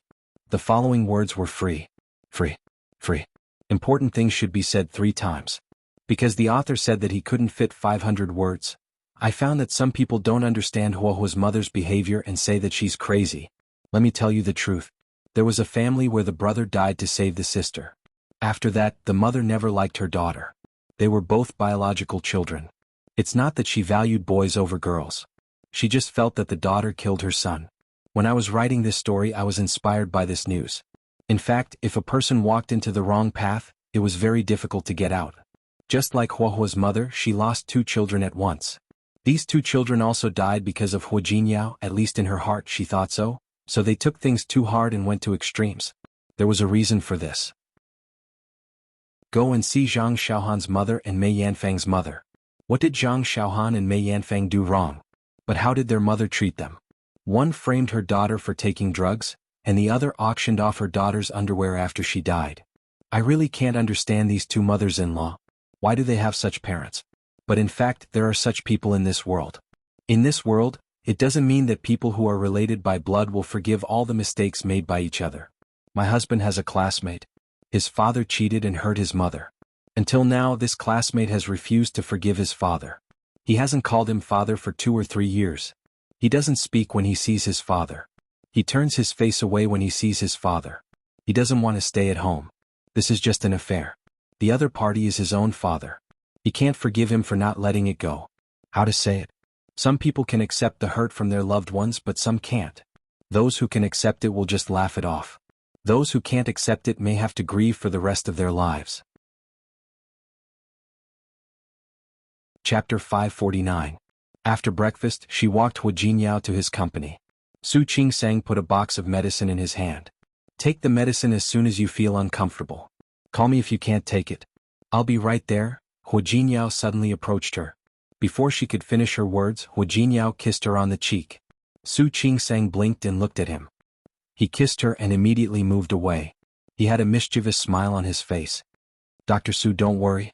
I'll take good care of myself. Actually, his complexion was not very good. His face was slightly pale, but she knew that she couldn't convince him. Su Qingsang stopped talking. Maybe she should call Yang Wenchang later and ask him to keep an eye on him. Hu Jinyao picked up the box of medicine, waved at her, and got out of the car. He seemed to be in a good mood. However, Su Qingsang's heart was heavy. She couldn't relax at all. Of course, she believed that he would take good care of himself. But what was he going to do? After all, the person who hurt him was his mother. His biological mother. Besides, Lu Tongjia could hurt the people around him. It must be a serious problem. She didn't know how Hu Jinyao was going to solve it. President Hua? Why are you at work? Yang Wenchang saw Hu Jinyao at work and looked surprised. You've recovered? Yes. You've recovered? I'm almost recovered. Hu Jinyao nodded and looked at Ding Qing's office. Is Ding Qing here? Not yet. Yang Wenchang followed him into the office and said, President Hua, what do you think about Ding Qing? Should we fire her? Hu Jinyao walked to the desk and sat down. He put the box of medicine on the desk and said, What do you think? Yang Wenchang frowned and thought carefully. President Hua, you don't want to fire her? Not now. Hu Jinyao thought of Lu Tongjia and said, She hasn't done anything serious. Why should we fire her? Should we just keep her? No. I'll ask my mother to send me another one. I don't know who sent her. His voice sounded sarcastic. Yang Wenchang didn't know what to say, so he stayed silent. Hu Jinyao didn't need his answer. It was better to keep Ding Qing here than to find someone else. However, there are some things that we can arrange. When Hu Jinyao said this, his eyes were sharp and full of danger. Yang Wenchang suddenly had a feeling that someone was going to be in trouble. Halfway through their business discussion, Yang Wenchang's phone rang. He looked at the number and was stunned for a moment. He glanced at Hu Jinyao and quickly picked up the call. Mrs. Hua. His shout attracted Hu Jinyao's attention immediately. Yang Wenchang felt a lot of pressure for a moment. Assistant Yang, I'm Su Qingsang. Su Qingsang cut to the chase and said, Jinyao hasn't fully recovered yet. He insisted that he had to go to work. I can't stop him from going to work, but you have to be careful today. If he has any problems, you have to call me immediately. I got it. Mrs. Hua. Also keep an eye on him. Lunch should be light. Don't let him work overtime at night. If there are any social engagements, just reject them. Yes, I got it. There's nothing else. Thank you for your hard work. Not at all, not at all. Yang Wenchang hung up the phone and looked at Hu Jinyao. It was Mrs. Hua. She asked me to keep an eye on you so that you don't get too tired. Hu Jinyao finally had a smile on his face. Thinking of how Su Qingsang had been worried when she came out and repeatedly told him to take care of his body, he felt a little warm in his heart. Don't worry, it's just a few grasshoppers. These people won't be happy for too long. Since he had seen through the other party's plot, how could he let the other party continue to be complacent? Dr. Su, is my illness serious? The patient's voice brought Su Qingsang's attention back from the checklist in her hand. She looked up at the person in front of her. It's not very serious. It's just a small cyst. Take some anti-inflammatory medicine, pay attention to your diet and rest. This doesn't need to be cut off. Would it be useless to just take medicine? Can you do surgery? Ms. Zhang, look. Your cyst is less than 2 centimeters. It's actually just inflammation. You just need to take some medicine and pay attention to rest. It will naturally go away. Under normal circumstances, we don't recommend surgery, because it's not necessary at all. All right then. I'll listen to you. I'll prescribe some medicine for you. You can take the list and get the medicine. After saying that, Su Qingsang added, these medicines can be reimbursed if you have medical insurance. So don't worry. All right. Thank you then. After sending the patient away, there was no debate today. Su Qingsang got up, rubbed her shoulders and walked to her office. She was a little distracted just now. In fact, on the one hand, she was worried about Hu Jinyao's health and whether he could take it today. On the other hand, she was still thinking about the kidnapping case. Lu Tongjia had lost 2 children at once. It was not impossible for her to vent her anger on Hu Jinyao. Then there might be some misunderstanding. Should she help Hu Jinyao to resolve the misunderstanding between Lu Tongjia and him? There was no child who didn't want a mother's love. She believed that Hu Jinyao was no exception. So what happened back then? If she couldn't get all the answers from Lu Tongjia, could she ask old Master Hua? Or directly ask Hu Jinyao? With this idea, she couldn't help but take out her phone and call Hu Jinyao. When she went out in the morning, her voice was still a little hoarse. She asked Yang Wenchang to buy some throat lozenges for him. Honey. It's me. Su Qingsang heard that his voice seemed to be a little better. How are you? Are you feeling better? Yes, much better. That's good. Su Qingsang paused for a moment. She didn't know how to ask the question in her heart. What's wrong? Hu Jinyao noticed the pause in her voice. What's wrong? I just wanted to ask you. The second half of the sentence went in circles, but what came out of his mouth was, have you eaten? Not yet. Wenchang ordered takeout for me. It'll be delivered later. Takeout? Su Qingsang subconsciously frowned. Isn't there a cafeteria downstairs? He said that the soup in that hotel is good. It's good for the stomach. That's good. After another silence, Su Qingsang bit her lip and walked to the end of the corridor with her phone. Honey? Hu Jinyao called her again. Anything else? Hu Jinyao. Su Qingsang felt that her palms were sweaty. But maybe because she didn't face Hu Jinyao directly, she was a little braver. I heard something. Chapter 550. Auntie, your mother, she. Su Qingsang didn't finish her sentence. She was too embarrassed to say it. She had never thought that there would be a mother who would say this to her child. Can I ask why she dislikes you so much? There was a sudden silence. Su Qingsang heard the heavy breathing on the other end of the phone. She suddenly realized that she might have done something wrong. She shouldn't have asked. She was about to explain when she heard Hu Jinyao's voice. Su Qingsang couldn't see his expression over the phone, but she could clearly hear the gloominess in his voice. If she doesn't like you, then she doesn't like you. What other reason is there? Su Qingsang's heart ached a little. Hu Jinyao was definitely not the kind of person who would speak up for his brother and sister in exchange for a chance to live. Hu Jinyao, actually, I heard, honey. Wenchang brought lunch up. I'm hungry. I'm going to eat first. Okay. Su Qingsang couldn't finish her sentence. The rest of her words were stuck in her throat like a stone. She knew that after today she would never have the courage to ask again. Hu Jinyao. Yes. It's okay. I'm going to eat too. Okay. Hu Jinyao hung up without saying anything else. Su Qingsang listened to the beeping sound on the phone and felt a little sad again. She closed her eyes, trying to suppress the emotion. Forget it. Since he didn't want to talk about it, she wouldn't ask. Some things should be left in the past. If Lu Tongjia didn't like Hu Jinyao, then so be it. Anyway, he still had her. It was enough that she liked him. Su Qingsang only had a minor surgery in the afternoon, so she got off work early. She didn't go to pick up Hu Jinyao directly. Instead, she went to the nearby market to buy some vegetables. She planned to cook by herself today. After buying the vegetables, she went to Hu Jinyao's company to pick him up. She wanted to go earlier to see if he had recovered from his cold. Also, she was afraid that he would be unhappy with her question at noon. He might think that she was trying to pry something out and that she wanted to take the initiative. She didn't have such a thought. She just hoped that she could help him if she could. She parked the car and went upstairs. She had been here once before. At that time, Yang Wenchang had taken her to the CEO's exclusive elevator, and she had gone upstairs with familiarity. Just as she was about to walk into Hu Jinyao's office, the door next to her opened. Ding Qing walked out. The two of them bumped into each other.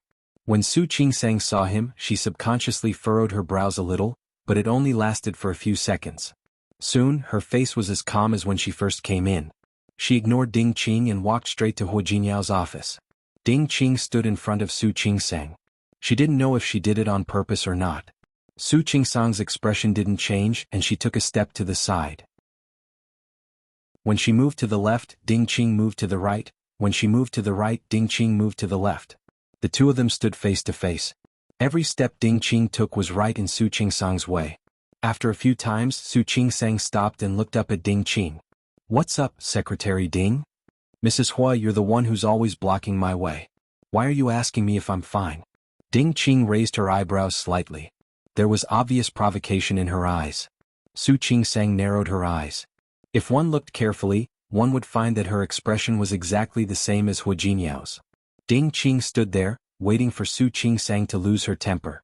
However, Su Qingsang glanced at her and took a step back. Since Secretary Ding thinks that I'm blocking your way, please go ahead. Not only did she step aside, but she also gestured for Ding Qing to go first. Ding Qing was a little surprised. She stood there and didn't move. Su Qingsang turned her face sideways to look at her.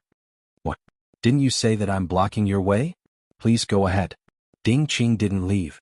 Instead, she took a step forward and stood in front of Su Qingsang. Mrs. Hua, you're very patient. With a smile on her lips, she leaned forward slightly and got close to Su Qingsang's face. In a very low voice, she said, I just don't know if Mrs. Hua will still be able to bear it when President Hua becomes mine one day. Su Qingsang stood still, watching Ding Qing yelling in front of her. Suddenly she giggled. Secretary Ding, you're so young but you have such a bad memory. I think you need to see a doctor.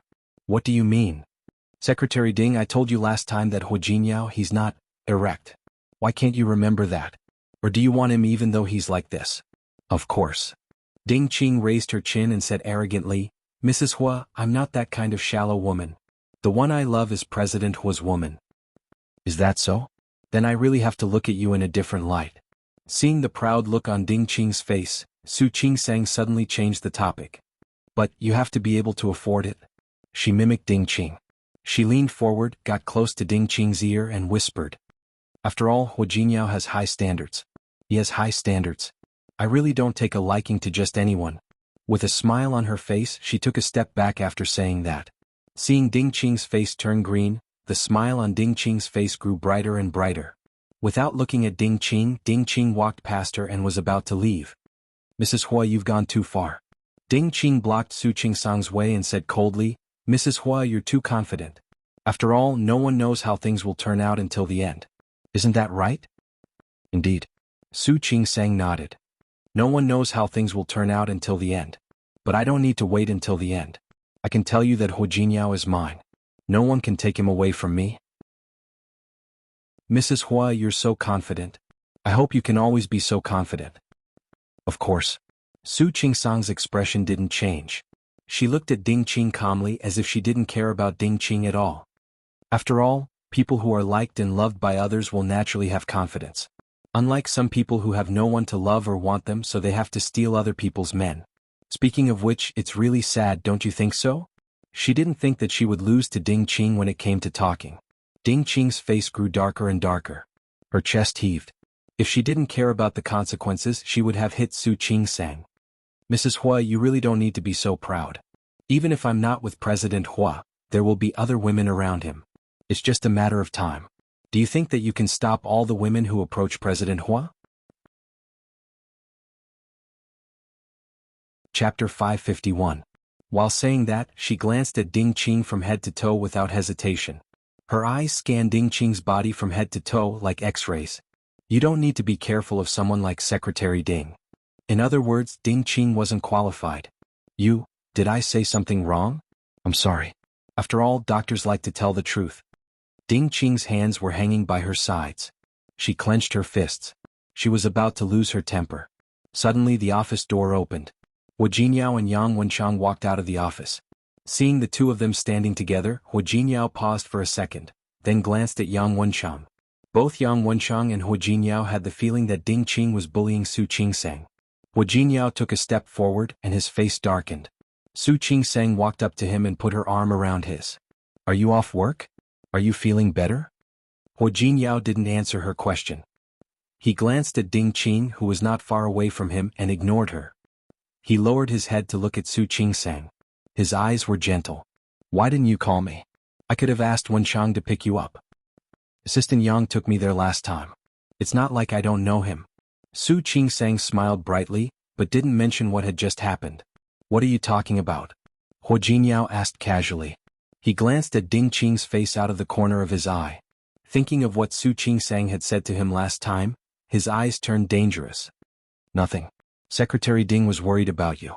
Su Qingsang glanced at Ding Qing as she spoke. Secretary Ding told me that she was talking about you. You're always working like a madman. She told me to care about you more. Really? Hua Jinyao glanced at Ding Qing. Thank you, Secretary Ding. You're so considerate. Of course. Su Qingsang nodded. She raised her face shyly. Speaking of which, I feel like I don't care enough about you. Jinyao, you won't blame me, will you? Of course. Hua Jinyao rubbed Su Qingsang's head. I marry a wife to love her. I'll be happy if you take care of yourself. Jinyao, you're so nice. Su Qingsang tiptoed and planted a kiss on Hua Jinyao's cheek. All right. Since you're done, let's go home first. All right. Hua Jinyao looked back at Yang Wenchang. Assistant Yang, I'll leave the rest to you. Yes. Yang Wenchang nodded. Their eyes met in the air. They both understood the meaning of each other's eyes. Su Qingsang didn't notice the look in Hua Jinyao's eyes. She put her arm around Hua Jinyao's and walked past Ding Qing. Thank you for your concern, Secretary Ding. We'll knock off first. Take care, President Hua, Ding Qing said. She didn't look as aggressive as she had been when she was talking to Su Qingsang. Su Qingsang couldn't help but admire him. Just now, Ding Qing had said that she could tolerate it, but she actually thought that Ding Qing was more tolerant. He just didn't know how much this person could endure and how long he could endure. Jinyao. I'm not happy. What happened? Seeing that Su Qingsang's face suddenly darkened, Hua Jinyao stopped walking and asked, Why are you upset? Su Qingsang also stopped walking and pointed her finger at Ding Qing. I'm not happy that she cares about you so much. Su Qingsang showed a side of her that she had never shown before in front of Hua Jinyao. She pouted slightly and her eyes were obviously unhappy. You're mine. I don't like it when other women care about you so much. Ding Qing widened her eyes and looked at Su Qingsang. She couldn't believe her eyes. Just now this woman wasn't like this in front of her. But now she was pretending. Su Qingsang pretended that she didn't see the shock in Ding Qing's eyes. She held Hua Jinyao's arm. Jinyao? Hua Jinyao stopped walking, narrowed his eyes and looked at Ding Qing. Did you hear that, Secretary Ding? Ding Qing held back the urge to vomit blood, but she swallowed her anger. I know. President Hua, I'll be more careful next time. Ding Qing lowered her head. She looked humble and low-key. She was totally different from the arrogant woman she had been a moment ago. Hua Jinyao glanced at her, then lowered his head to meet Su Qingsang's eyes. The gloominess in his eyes faded away, and he became gentle almost instantly. Not angry anymore? No. Su Qingsang shook her head. She looked willful, which was rare for her. I'm still angry. I'm still not happy. Seeing Hua Jinyao frown, she shook his arm and said, Think about it. She cares about you so much. It's obviously more than a colleague. You two work in the same company and you're even on the same floor. She's your secretary. Neither Yang Wenchang nor Hua Jinyao had seen this side of Su Qingsang. Yang Wenchang was so shocked that his eyeballs almost popped out. He couldn't believe that Su Qingsang was the same person who was calm and capable yesterday. However, Hua Jinyao noticed that deep in Su Qingsang's eyes, there was a mischievous look in them. Su Qingsang shook Hua Jinyao's arm like a child who couldn't get candy. I don't care. I don't want to see her stay by your side. I don't want to see her ever again. You should stay on this floor and work together. I don't want to see her care about you in the name of work. What do you want then? Hua Jinyao wanted to ask Ding Qing to leave, but he needed an opportunity. Fire her. Su Qingsang raised her head and pointed at Ding Qing confidently. I want you to fire her. Ding Qing finally couldn't stand it anymore. She took a step forward and said, Mrs. Hua. Please don't, that was too much. Ding Qing held back her words. She looked at Su Qingsang and said, Mrs. Hua, I'm an employee of Tianyu Group. You're not from Tianyu Group. I don't think you have the right to do that. No matter how calm she was, she couldn't stand Su Qingsang who didn't play by the rules. She couldn't stand Su Qingsang who didn't play by the rules. She knew that she was being humiliated by what she said, but she couldn't help but want to argue back. Su Qingsang blinked and looked at Hua Jinyao. She looked innocent and cute. Jinyao, she said that I don't have the right to do that. Don't I have the right to fire someone from your company?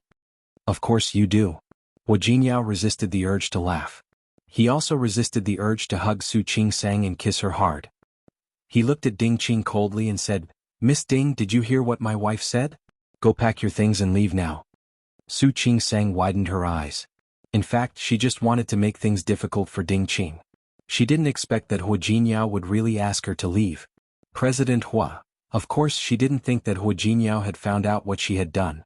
She didn't think that Hua Jinyao had wanted to fire her anyway. She took a step forward and stood in front of Hua Jinyao. The look on her face was anger. She was unwilling and dissatisfied with Su Qingsang. Chapter 552. Reckless. Hua Jinyao raised his eyebrows and looked at Su Qingsang. I don't think so. President Hua. Ding Qing clenched her teeth so hard that they almost broke. President Hua, can you please be serious? This is Tianyu Group, Tianyu Company, not your home. Don't you have any problem with Mrs. Hua's behavior? No problem. Good. Then what did I do wrong? Ding Qing stared at Su Qingsang, then looked at Hu Jinyao in disbelief. She was the one who helped him get rid of Qiao Hong. Shouldn't Hu Jinyao thank her? But he fired her so easily. What did you do wrong? Hu Jinyao put an arm around Su Qingsang's shoulder. You just made my wife unhappy. Su Qingsang was held in his arms. She raised her head to look at him, and her eyes were almost sparkling. That's it? Ding Qing was so angry that her voice began to tremble. She couldn't control it. That's it? That's enough. Hu Jinyao turned around and kissed Su Qingsang's cheek. I'm henpecked. Su Qingsang almost burst out laughing. Yang Wenchang, who was standing not far behind them, was having a hard time holding back his laughter. Hu Jinyao was calm. He held Su Qingsang's hand tightly and said, "Let's go." President Hua. Ding Qing couldn't help but step forward to stop them from leaving. Yang Wenchang stepped forward and blocked Ding Qing's way. Secretary Ding, you should have heard what President Hua said. Assistant Yang, President Hua is crazy. Why didn't you stop Mrs. Hua? Ding Qing was furious, but she still managed to find a trace of rationality. Everyone in Tianyu Group knew that if there was one person who could change Hu Jinyao's mind, that person would be Yang Wenchang. Secretary Ding. President Hua has already made things clear. Don't make a fuss. Like Hu Jinyao, Yang Wenchang didn't take it as Su Qingsang's willfulness. He listened to the audio file and knew who Ding Qing was. Her dismissal was not an injustice at all.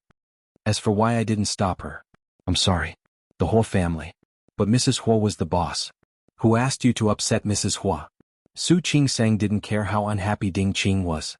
She followed Hu Jinyao into the elevator. She still had a surreal feeling. Her hand was held by Hu Jinyao, and she turned to look at him from time to time. Her gaze was very complicated. It was no longer just being touched. It was shock and disbelief. Hu Jinyao caught her gaze and squeezed her palm. Why do you keep looking at me? Have you realized that your husband is the most handsome man in the universe? Hu Jinyao. Su Qingsang was just a little angry because Ding Qing always talked nonsense in front of her. She didn't really want her to be fired. I was just joking with you. I don't really want you to fire Secretary Ding. She was not a willful woman, nor was she a woman who would make trouble for no reason. She came here today only because she didn't like Ding Qing's arrogant and aggressive attitude. Besides, Ding Qing knew that Hu Jinyao had a wife, but she still tried to get close to him. However, she had heard from Hu Jinyao that Ding Qing was quite capable. Since she was capable, it would be a pity to let her go. Hu Jinyao talked to Assistant Yang. Don't let Ding Qing leave like this. What? Are you not happy to see her? Just let her go. He had indeed planned to keep Ding Qing under his nose to keep an eye on her. However, Hu Jinyao changed his mind. So what if Lu Tongjia asked someone to come? Zhang Yang was on paternity leave, not maternity leave. If it didn't work, Hu Jinyao could ask Zhang Yang to come back. No, that's too childish. Su Qingsang didn't think it was appropriate. I was really joking with you. She does make me feel a little uncomfortable, but it's not enough to fire her. The most important point was, you fired her so casually and for such a reason. Maybe the board of directors of your company will scold you later. She didn't say who the board members were. The company belonged to the Hua family. For so many years, Hua Mingguang watched Lu Tongjia make things difficult for Hu Jinyao without saying a word. She didn't want to make things more difficult for him in the company. She didn't know much about business before, but ever since she met Li Qianxue, she gradually learned some things. For example, Li Qianxue kicked Su Qinghui out of the company. However, not many people knew the truth. They all said that Li Qianxue was too cruel and that she killed the donkey when it was no longer needed. She gave up the bow when she was done. Li Qianxue wouldn't tell her these things. However, there was still Su Yusen in the company. He would occasionally say a few words. She asked Shi Mengwan, who stayed in Lin City, and she could guess most of it. Li Qianxue completely belonged to the Li family. Li Qianxue fired Su Qinghui and people said that Tianyu Group didn't belong to Hu Jinyao alone. What if Hua Mingguang took this opportunity to make trouble for Hu Jinyao? Don't worry. It'll be fine.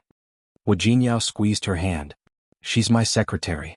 Since she made you unhappy, she'll still be my secretary in the future. She'll work by my side and you'll have to see her eventually. It's inevitable that you'll be unhappy. It's better to let her go. But, Hu Jinyao kissed her on the lips and she couldn't say the rest of the words. Don't worry, baby. It'll be fine. His calling her baby made Su Qingsang's heart soften. She wanted to say something, but she didn't know how to change Hua Jinyao's mind. All right. Hua Jinyao looked at her serious face and gently pinched her cheek. Smile. Don't frown. You look like a little old woman. Go to hell. Su Qingsang waved his hand away. You look like a little old man. Yes. I'm a little old man and you're a little old woman. We're just a couple. Hua Jinyao didn't object. Su Qingsang also smiled and took the initiative to hold his hand. Okay. We'll be a pair of old men and old women.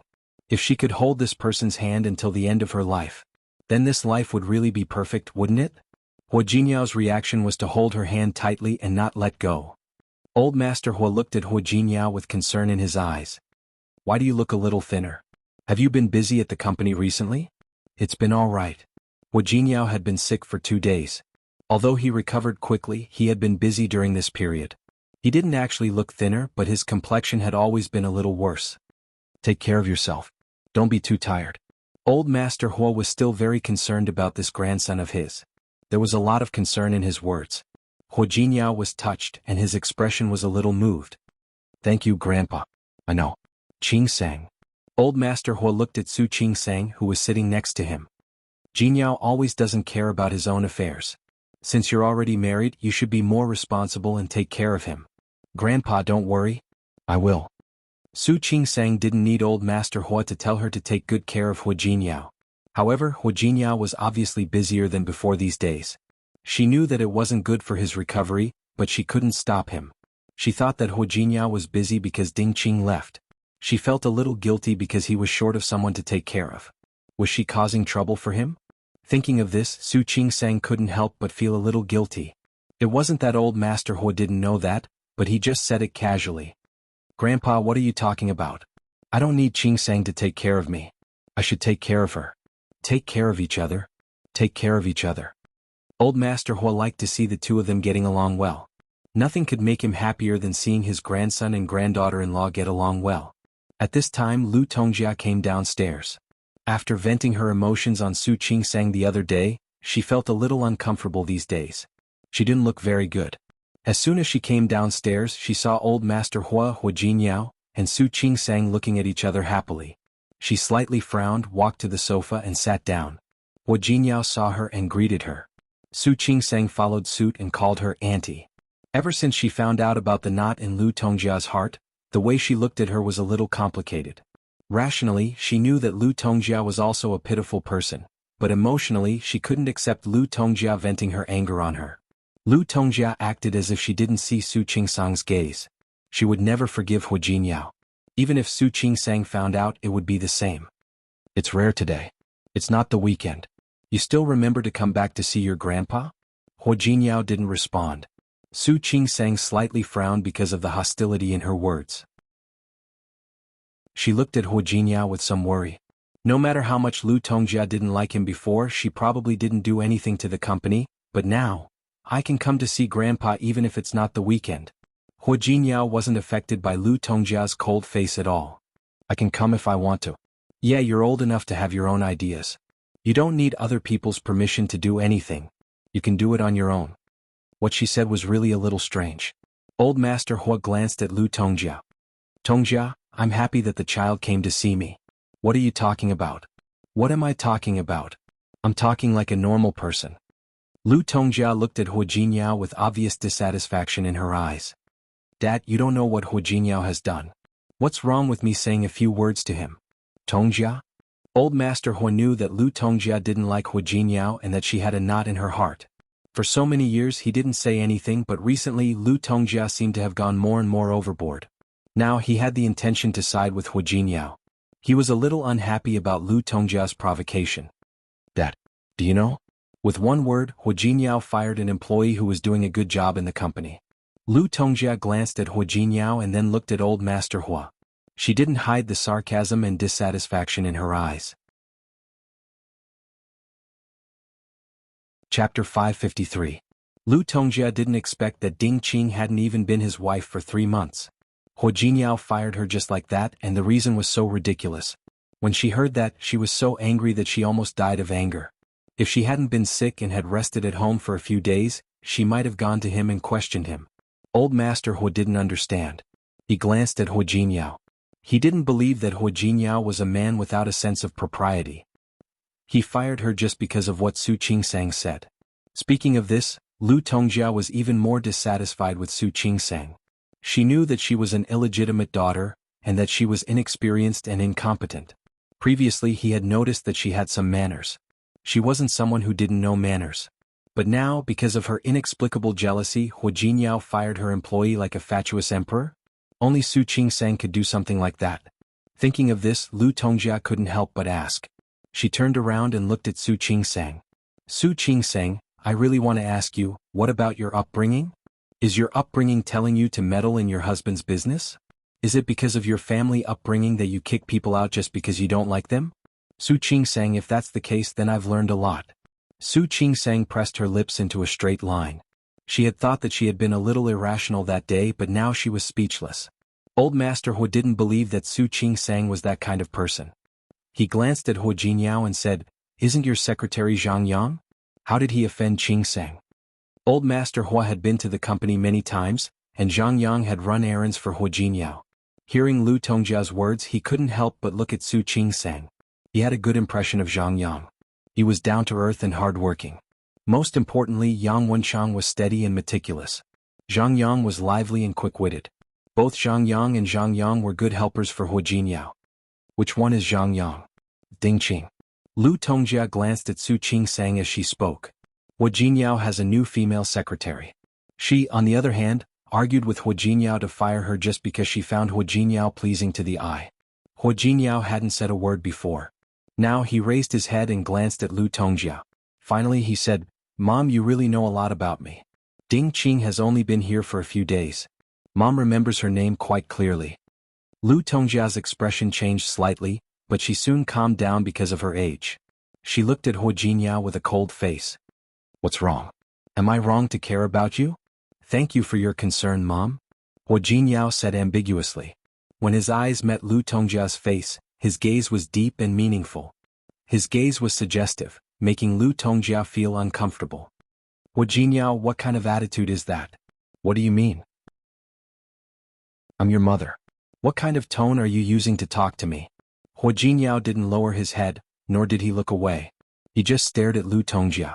At first, Lu Tongjia stared back at Hua Jinyao confidently, but in the end she was defeated by him.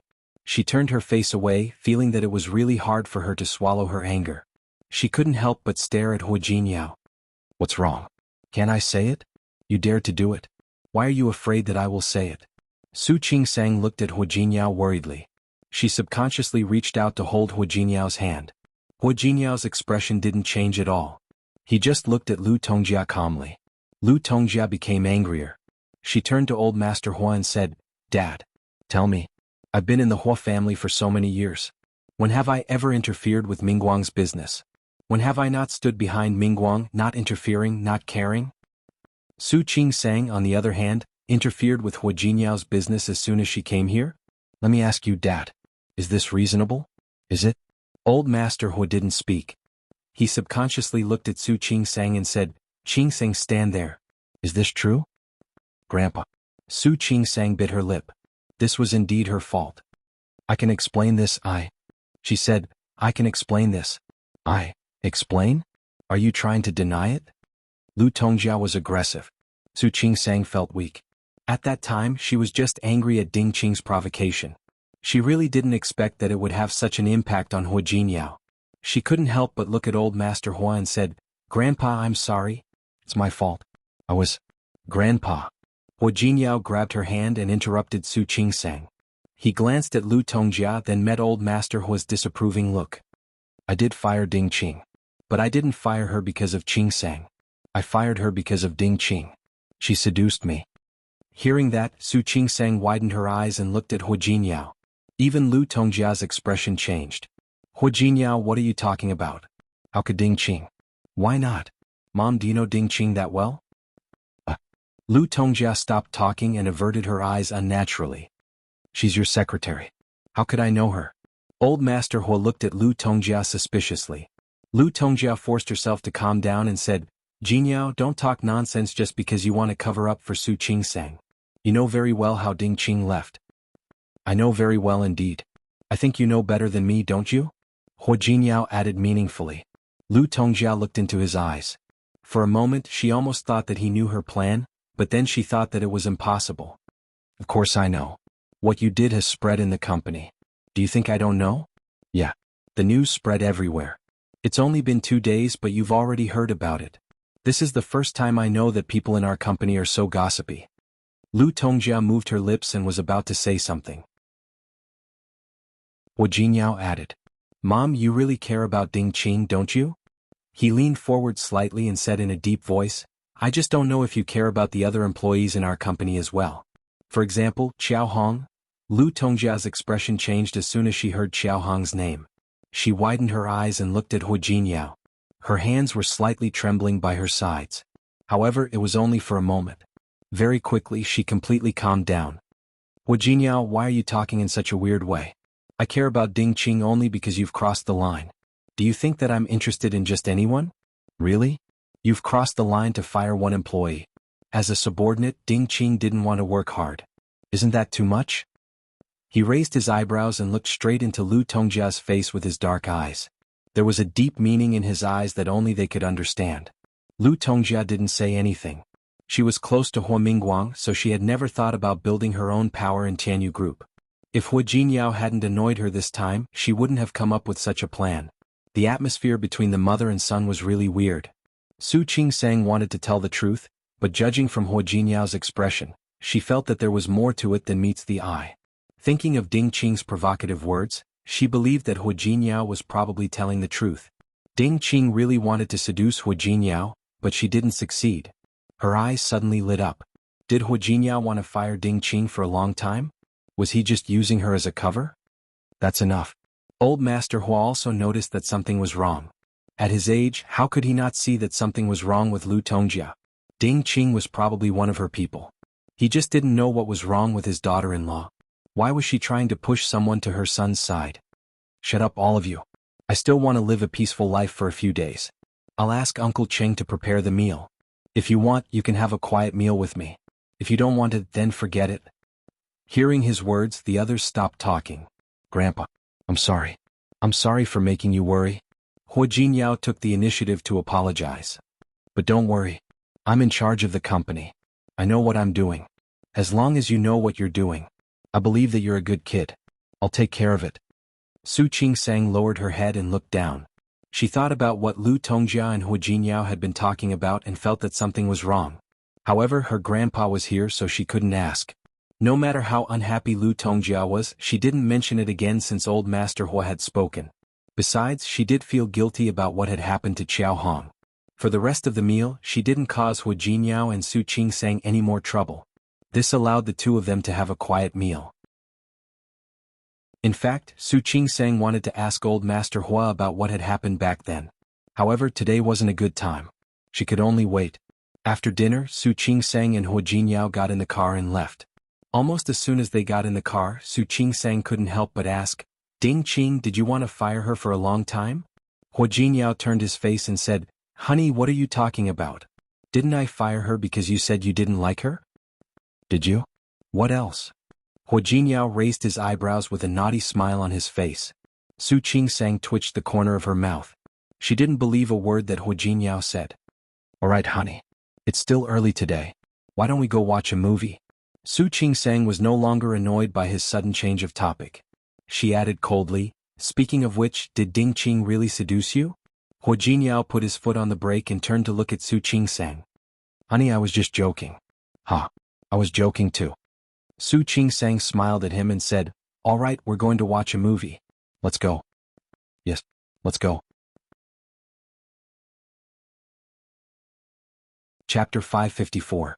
Su Peijian looked in the mirror and painted her lips red. Looking at the mirror, he pouted his lips. After confirming that his current appearance was enough to turn the world upside down, he stood up. She put on her coat and looked at herself in the mirror again to make sure that every detail was perfect. Then she picked up her bag and prepared to go out. However, as soon as she opened the door, she ran into Xiang Kaiping. She stood at the door with her mouth open and was about to call her.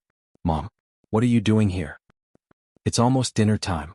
Are you going out again? Xiang Kaiping looked at Su Peijian and asked carefully. Yes, I have an appointment. I have something to discuss. Xiang Caiping's lips moved, but she swallowed what she wanted to say. You haven't eaten at home for 3 days. Patient, Mom, I really have something to discuss. It's not like I'm playing. Su Peixian blinked and looked a little aggrieved. I just came here and I'm not familiar with this place. I have to make more local friends, right? Xiang Caiping looked at her daughter. Her appearance was gorgeous and her makeup was exquisite. Her clothes were appropriate. If not, she would still be the girl from a rich family in Lin City. She was in a trance for a moment. If she hadn't accepted this daughter as her own, what would she be like now? Peixian. What's wrong? Su Peixian's sudden seriousness made Su Peixian retract her slightly careless attitude. The joking expression on her face disappeared. What's wrong? Nothing. I just feel that you don't want to go back to Lin City. Mom, why do you say that? I'm serious. Xiang Caiping had thought a lot about it.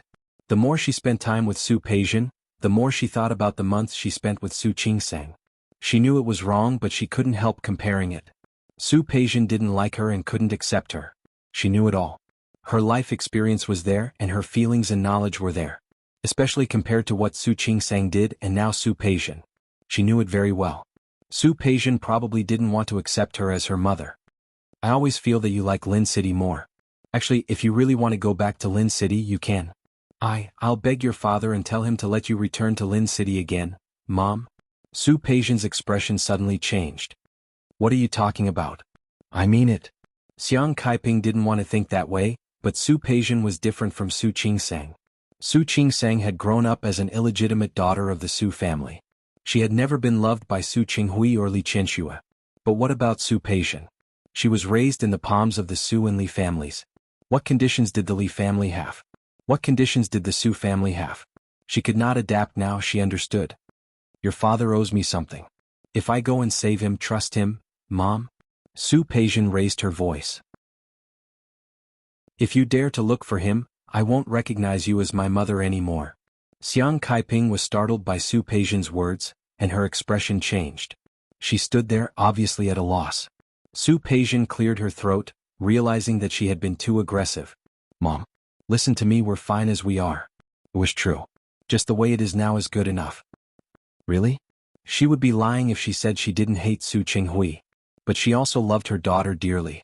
Su Peixian suppressed the dissatisfaction in her heart and forced a smile on her face. Mom, listen to me. That's what we do now. We mother and daughter depend on each other. As for my father, ever since he kicked me out, I've never been able to forgive him. So, don't say anything like that again. I won't say. Xiang Caiping's expression was a little ingratiating, but it was different from when she was facing Su Qingsang.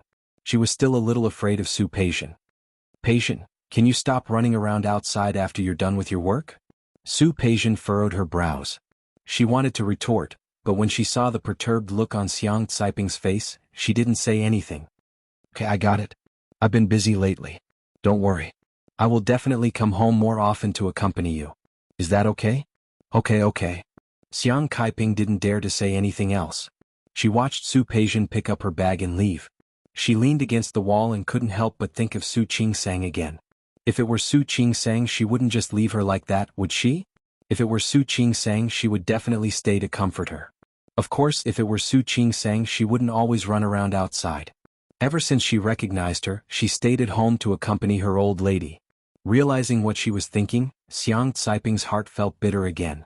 Her hatred for Su Qinghui was really at its peak. It was all his fault. Su Peixian didn't know the struggle in Xiang Caiping's heart. She got into the car and didn't rush to start it. Instead, she turned around and glanced at Xiang Caiping. Xiang Caiping's words today surprised her. She actually thought that she wanted to go back to Lin City? How could she go back to Lin City now? It wasn't easy for her to get close to Hui Yifan. It was a good time. She didn't want to go back to Lin City. Li Qianxue, Su Qinghui, and even old Master Li. She said it so nicely, saying that she loved her, but in reality, wasn't she just lying to her? If she really loved her, she wouldn't have been kicked out of the house. It was ridiculous that Xiang Caiping still wanted to beg Su Qinghui. Other than Su Qingsang, who had stolen her status, the person she hated the most in her life was Su Qinghui. If he really cared about her, he wouldn't have told anyone about it. Wouldn't it be better to let her be the daughter of the Li family for the rest of her life? It was all Su Qinghui's fault that she was in this situation today. On this point she and Xiang Kaiping were on the same page, which was rare. They both hated Su Qinghui. No matter how emotional she was, when Su Peijian appeared in front of Hui Yifan, she had already composed herself. Su Peijian entered the private room of Xiangshan House and smiled at Hui Yifan, who was sitting in the seat of honor. "Mr. Hua, you're here." She walked up and sat down next to him. She looked around and didn't see anyone else. "Why are there only two of us? Are the others not here yet?" Hui Yifan picked up the teapot on the table and poured her a cup of tea. "There's no one else." He moved closer to her with a faint smile on his face. "It's just the two of us today." Su Peijian pursed her lips and turned to look at him. She raised her eyebrows and looked very flirtatious. "Just the two of us? What do you mean, Mr. Hua?" Hui Yifan put down the teapot and put his hand on the back of Su Peijian's hand. "Peijian, you're so smart. How can you not know what I mean?" Su Peijian gently pulled Hui Yifan's hand away and moved back a little. "Mr. Hua, I told you last time. Don't treat me like the women you've met before." "I'm not one of those women, Peijian, why do you say that? Can't you see how much I've cared for you these days?" Hui Yifan moved closer to her again. He put one hand on the back of the chair and held Su Peijian's hand with the other. Su Peijian didn't move his hand away. Instead she smiled. "Mr. Hua, I'm really flattered by your words. Since Mr. Hua said that you don't treat me like one of those women, do you dare to go home with me to meet my parents?" Hui Yifan was stunned for a moment, but only for a moment. Soon he smiled. "Are you sure?" "Of course. Or do you not dare to?" Su Peijian's eyes were provocative. She was beautiful, and looking at people like that would make them look flirtatious. For a moment Hui Yifan felt a little itchy. He couldn't help but pull her up and let her sit on his lap. "If you dare to take me there, I'll go." As Hui Yifan spoke, he raised Su Peijian's chin with one hand. "Even if you want to meet my elders, you can." He wasn't talking about meeting her parents, but meeting her elders. That meant two different things. Su Peijian pursed her lips and looked at Hui Yifan. Her eyes flickered. "Really? You don't believe me?" Hui Yifan chuckled and put his big hand around her waist. "Why don't you accompany me home this weekend to meet my grandfather?" "Your grandfather?" "Of course." Hui Yifan nodded. "On the surface, everything in the Hua family is decided by my uncle. But if something doesn't get my grandfather's approval, I'm afraid it can't be done. Especially when it came to important matters." He glanced at Su Peijian's face and raised the hand that was on her chin again. "I think my grandfather will like you very much." The reason why Hu Jinyao could get more points was because he married Su Qingsang and caught the old man's eyes. It was just a woman. If Hu Jinyao could make the old man happy through a woman, he could naturally do it too.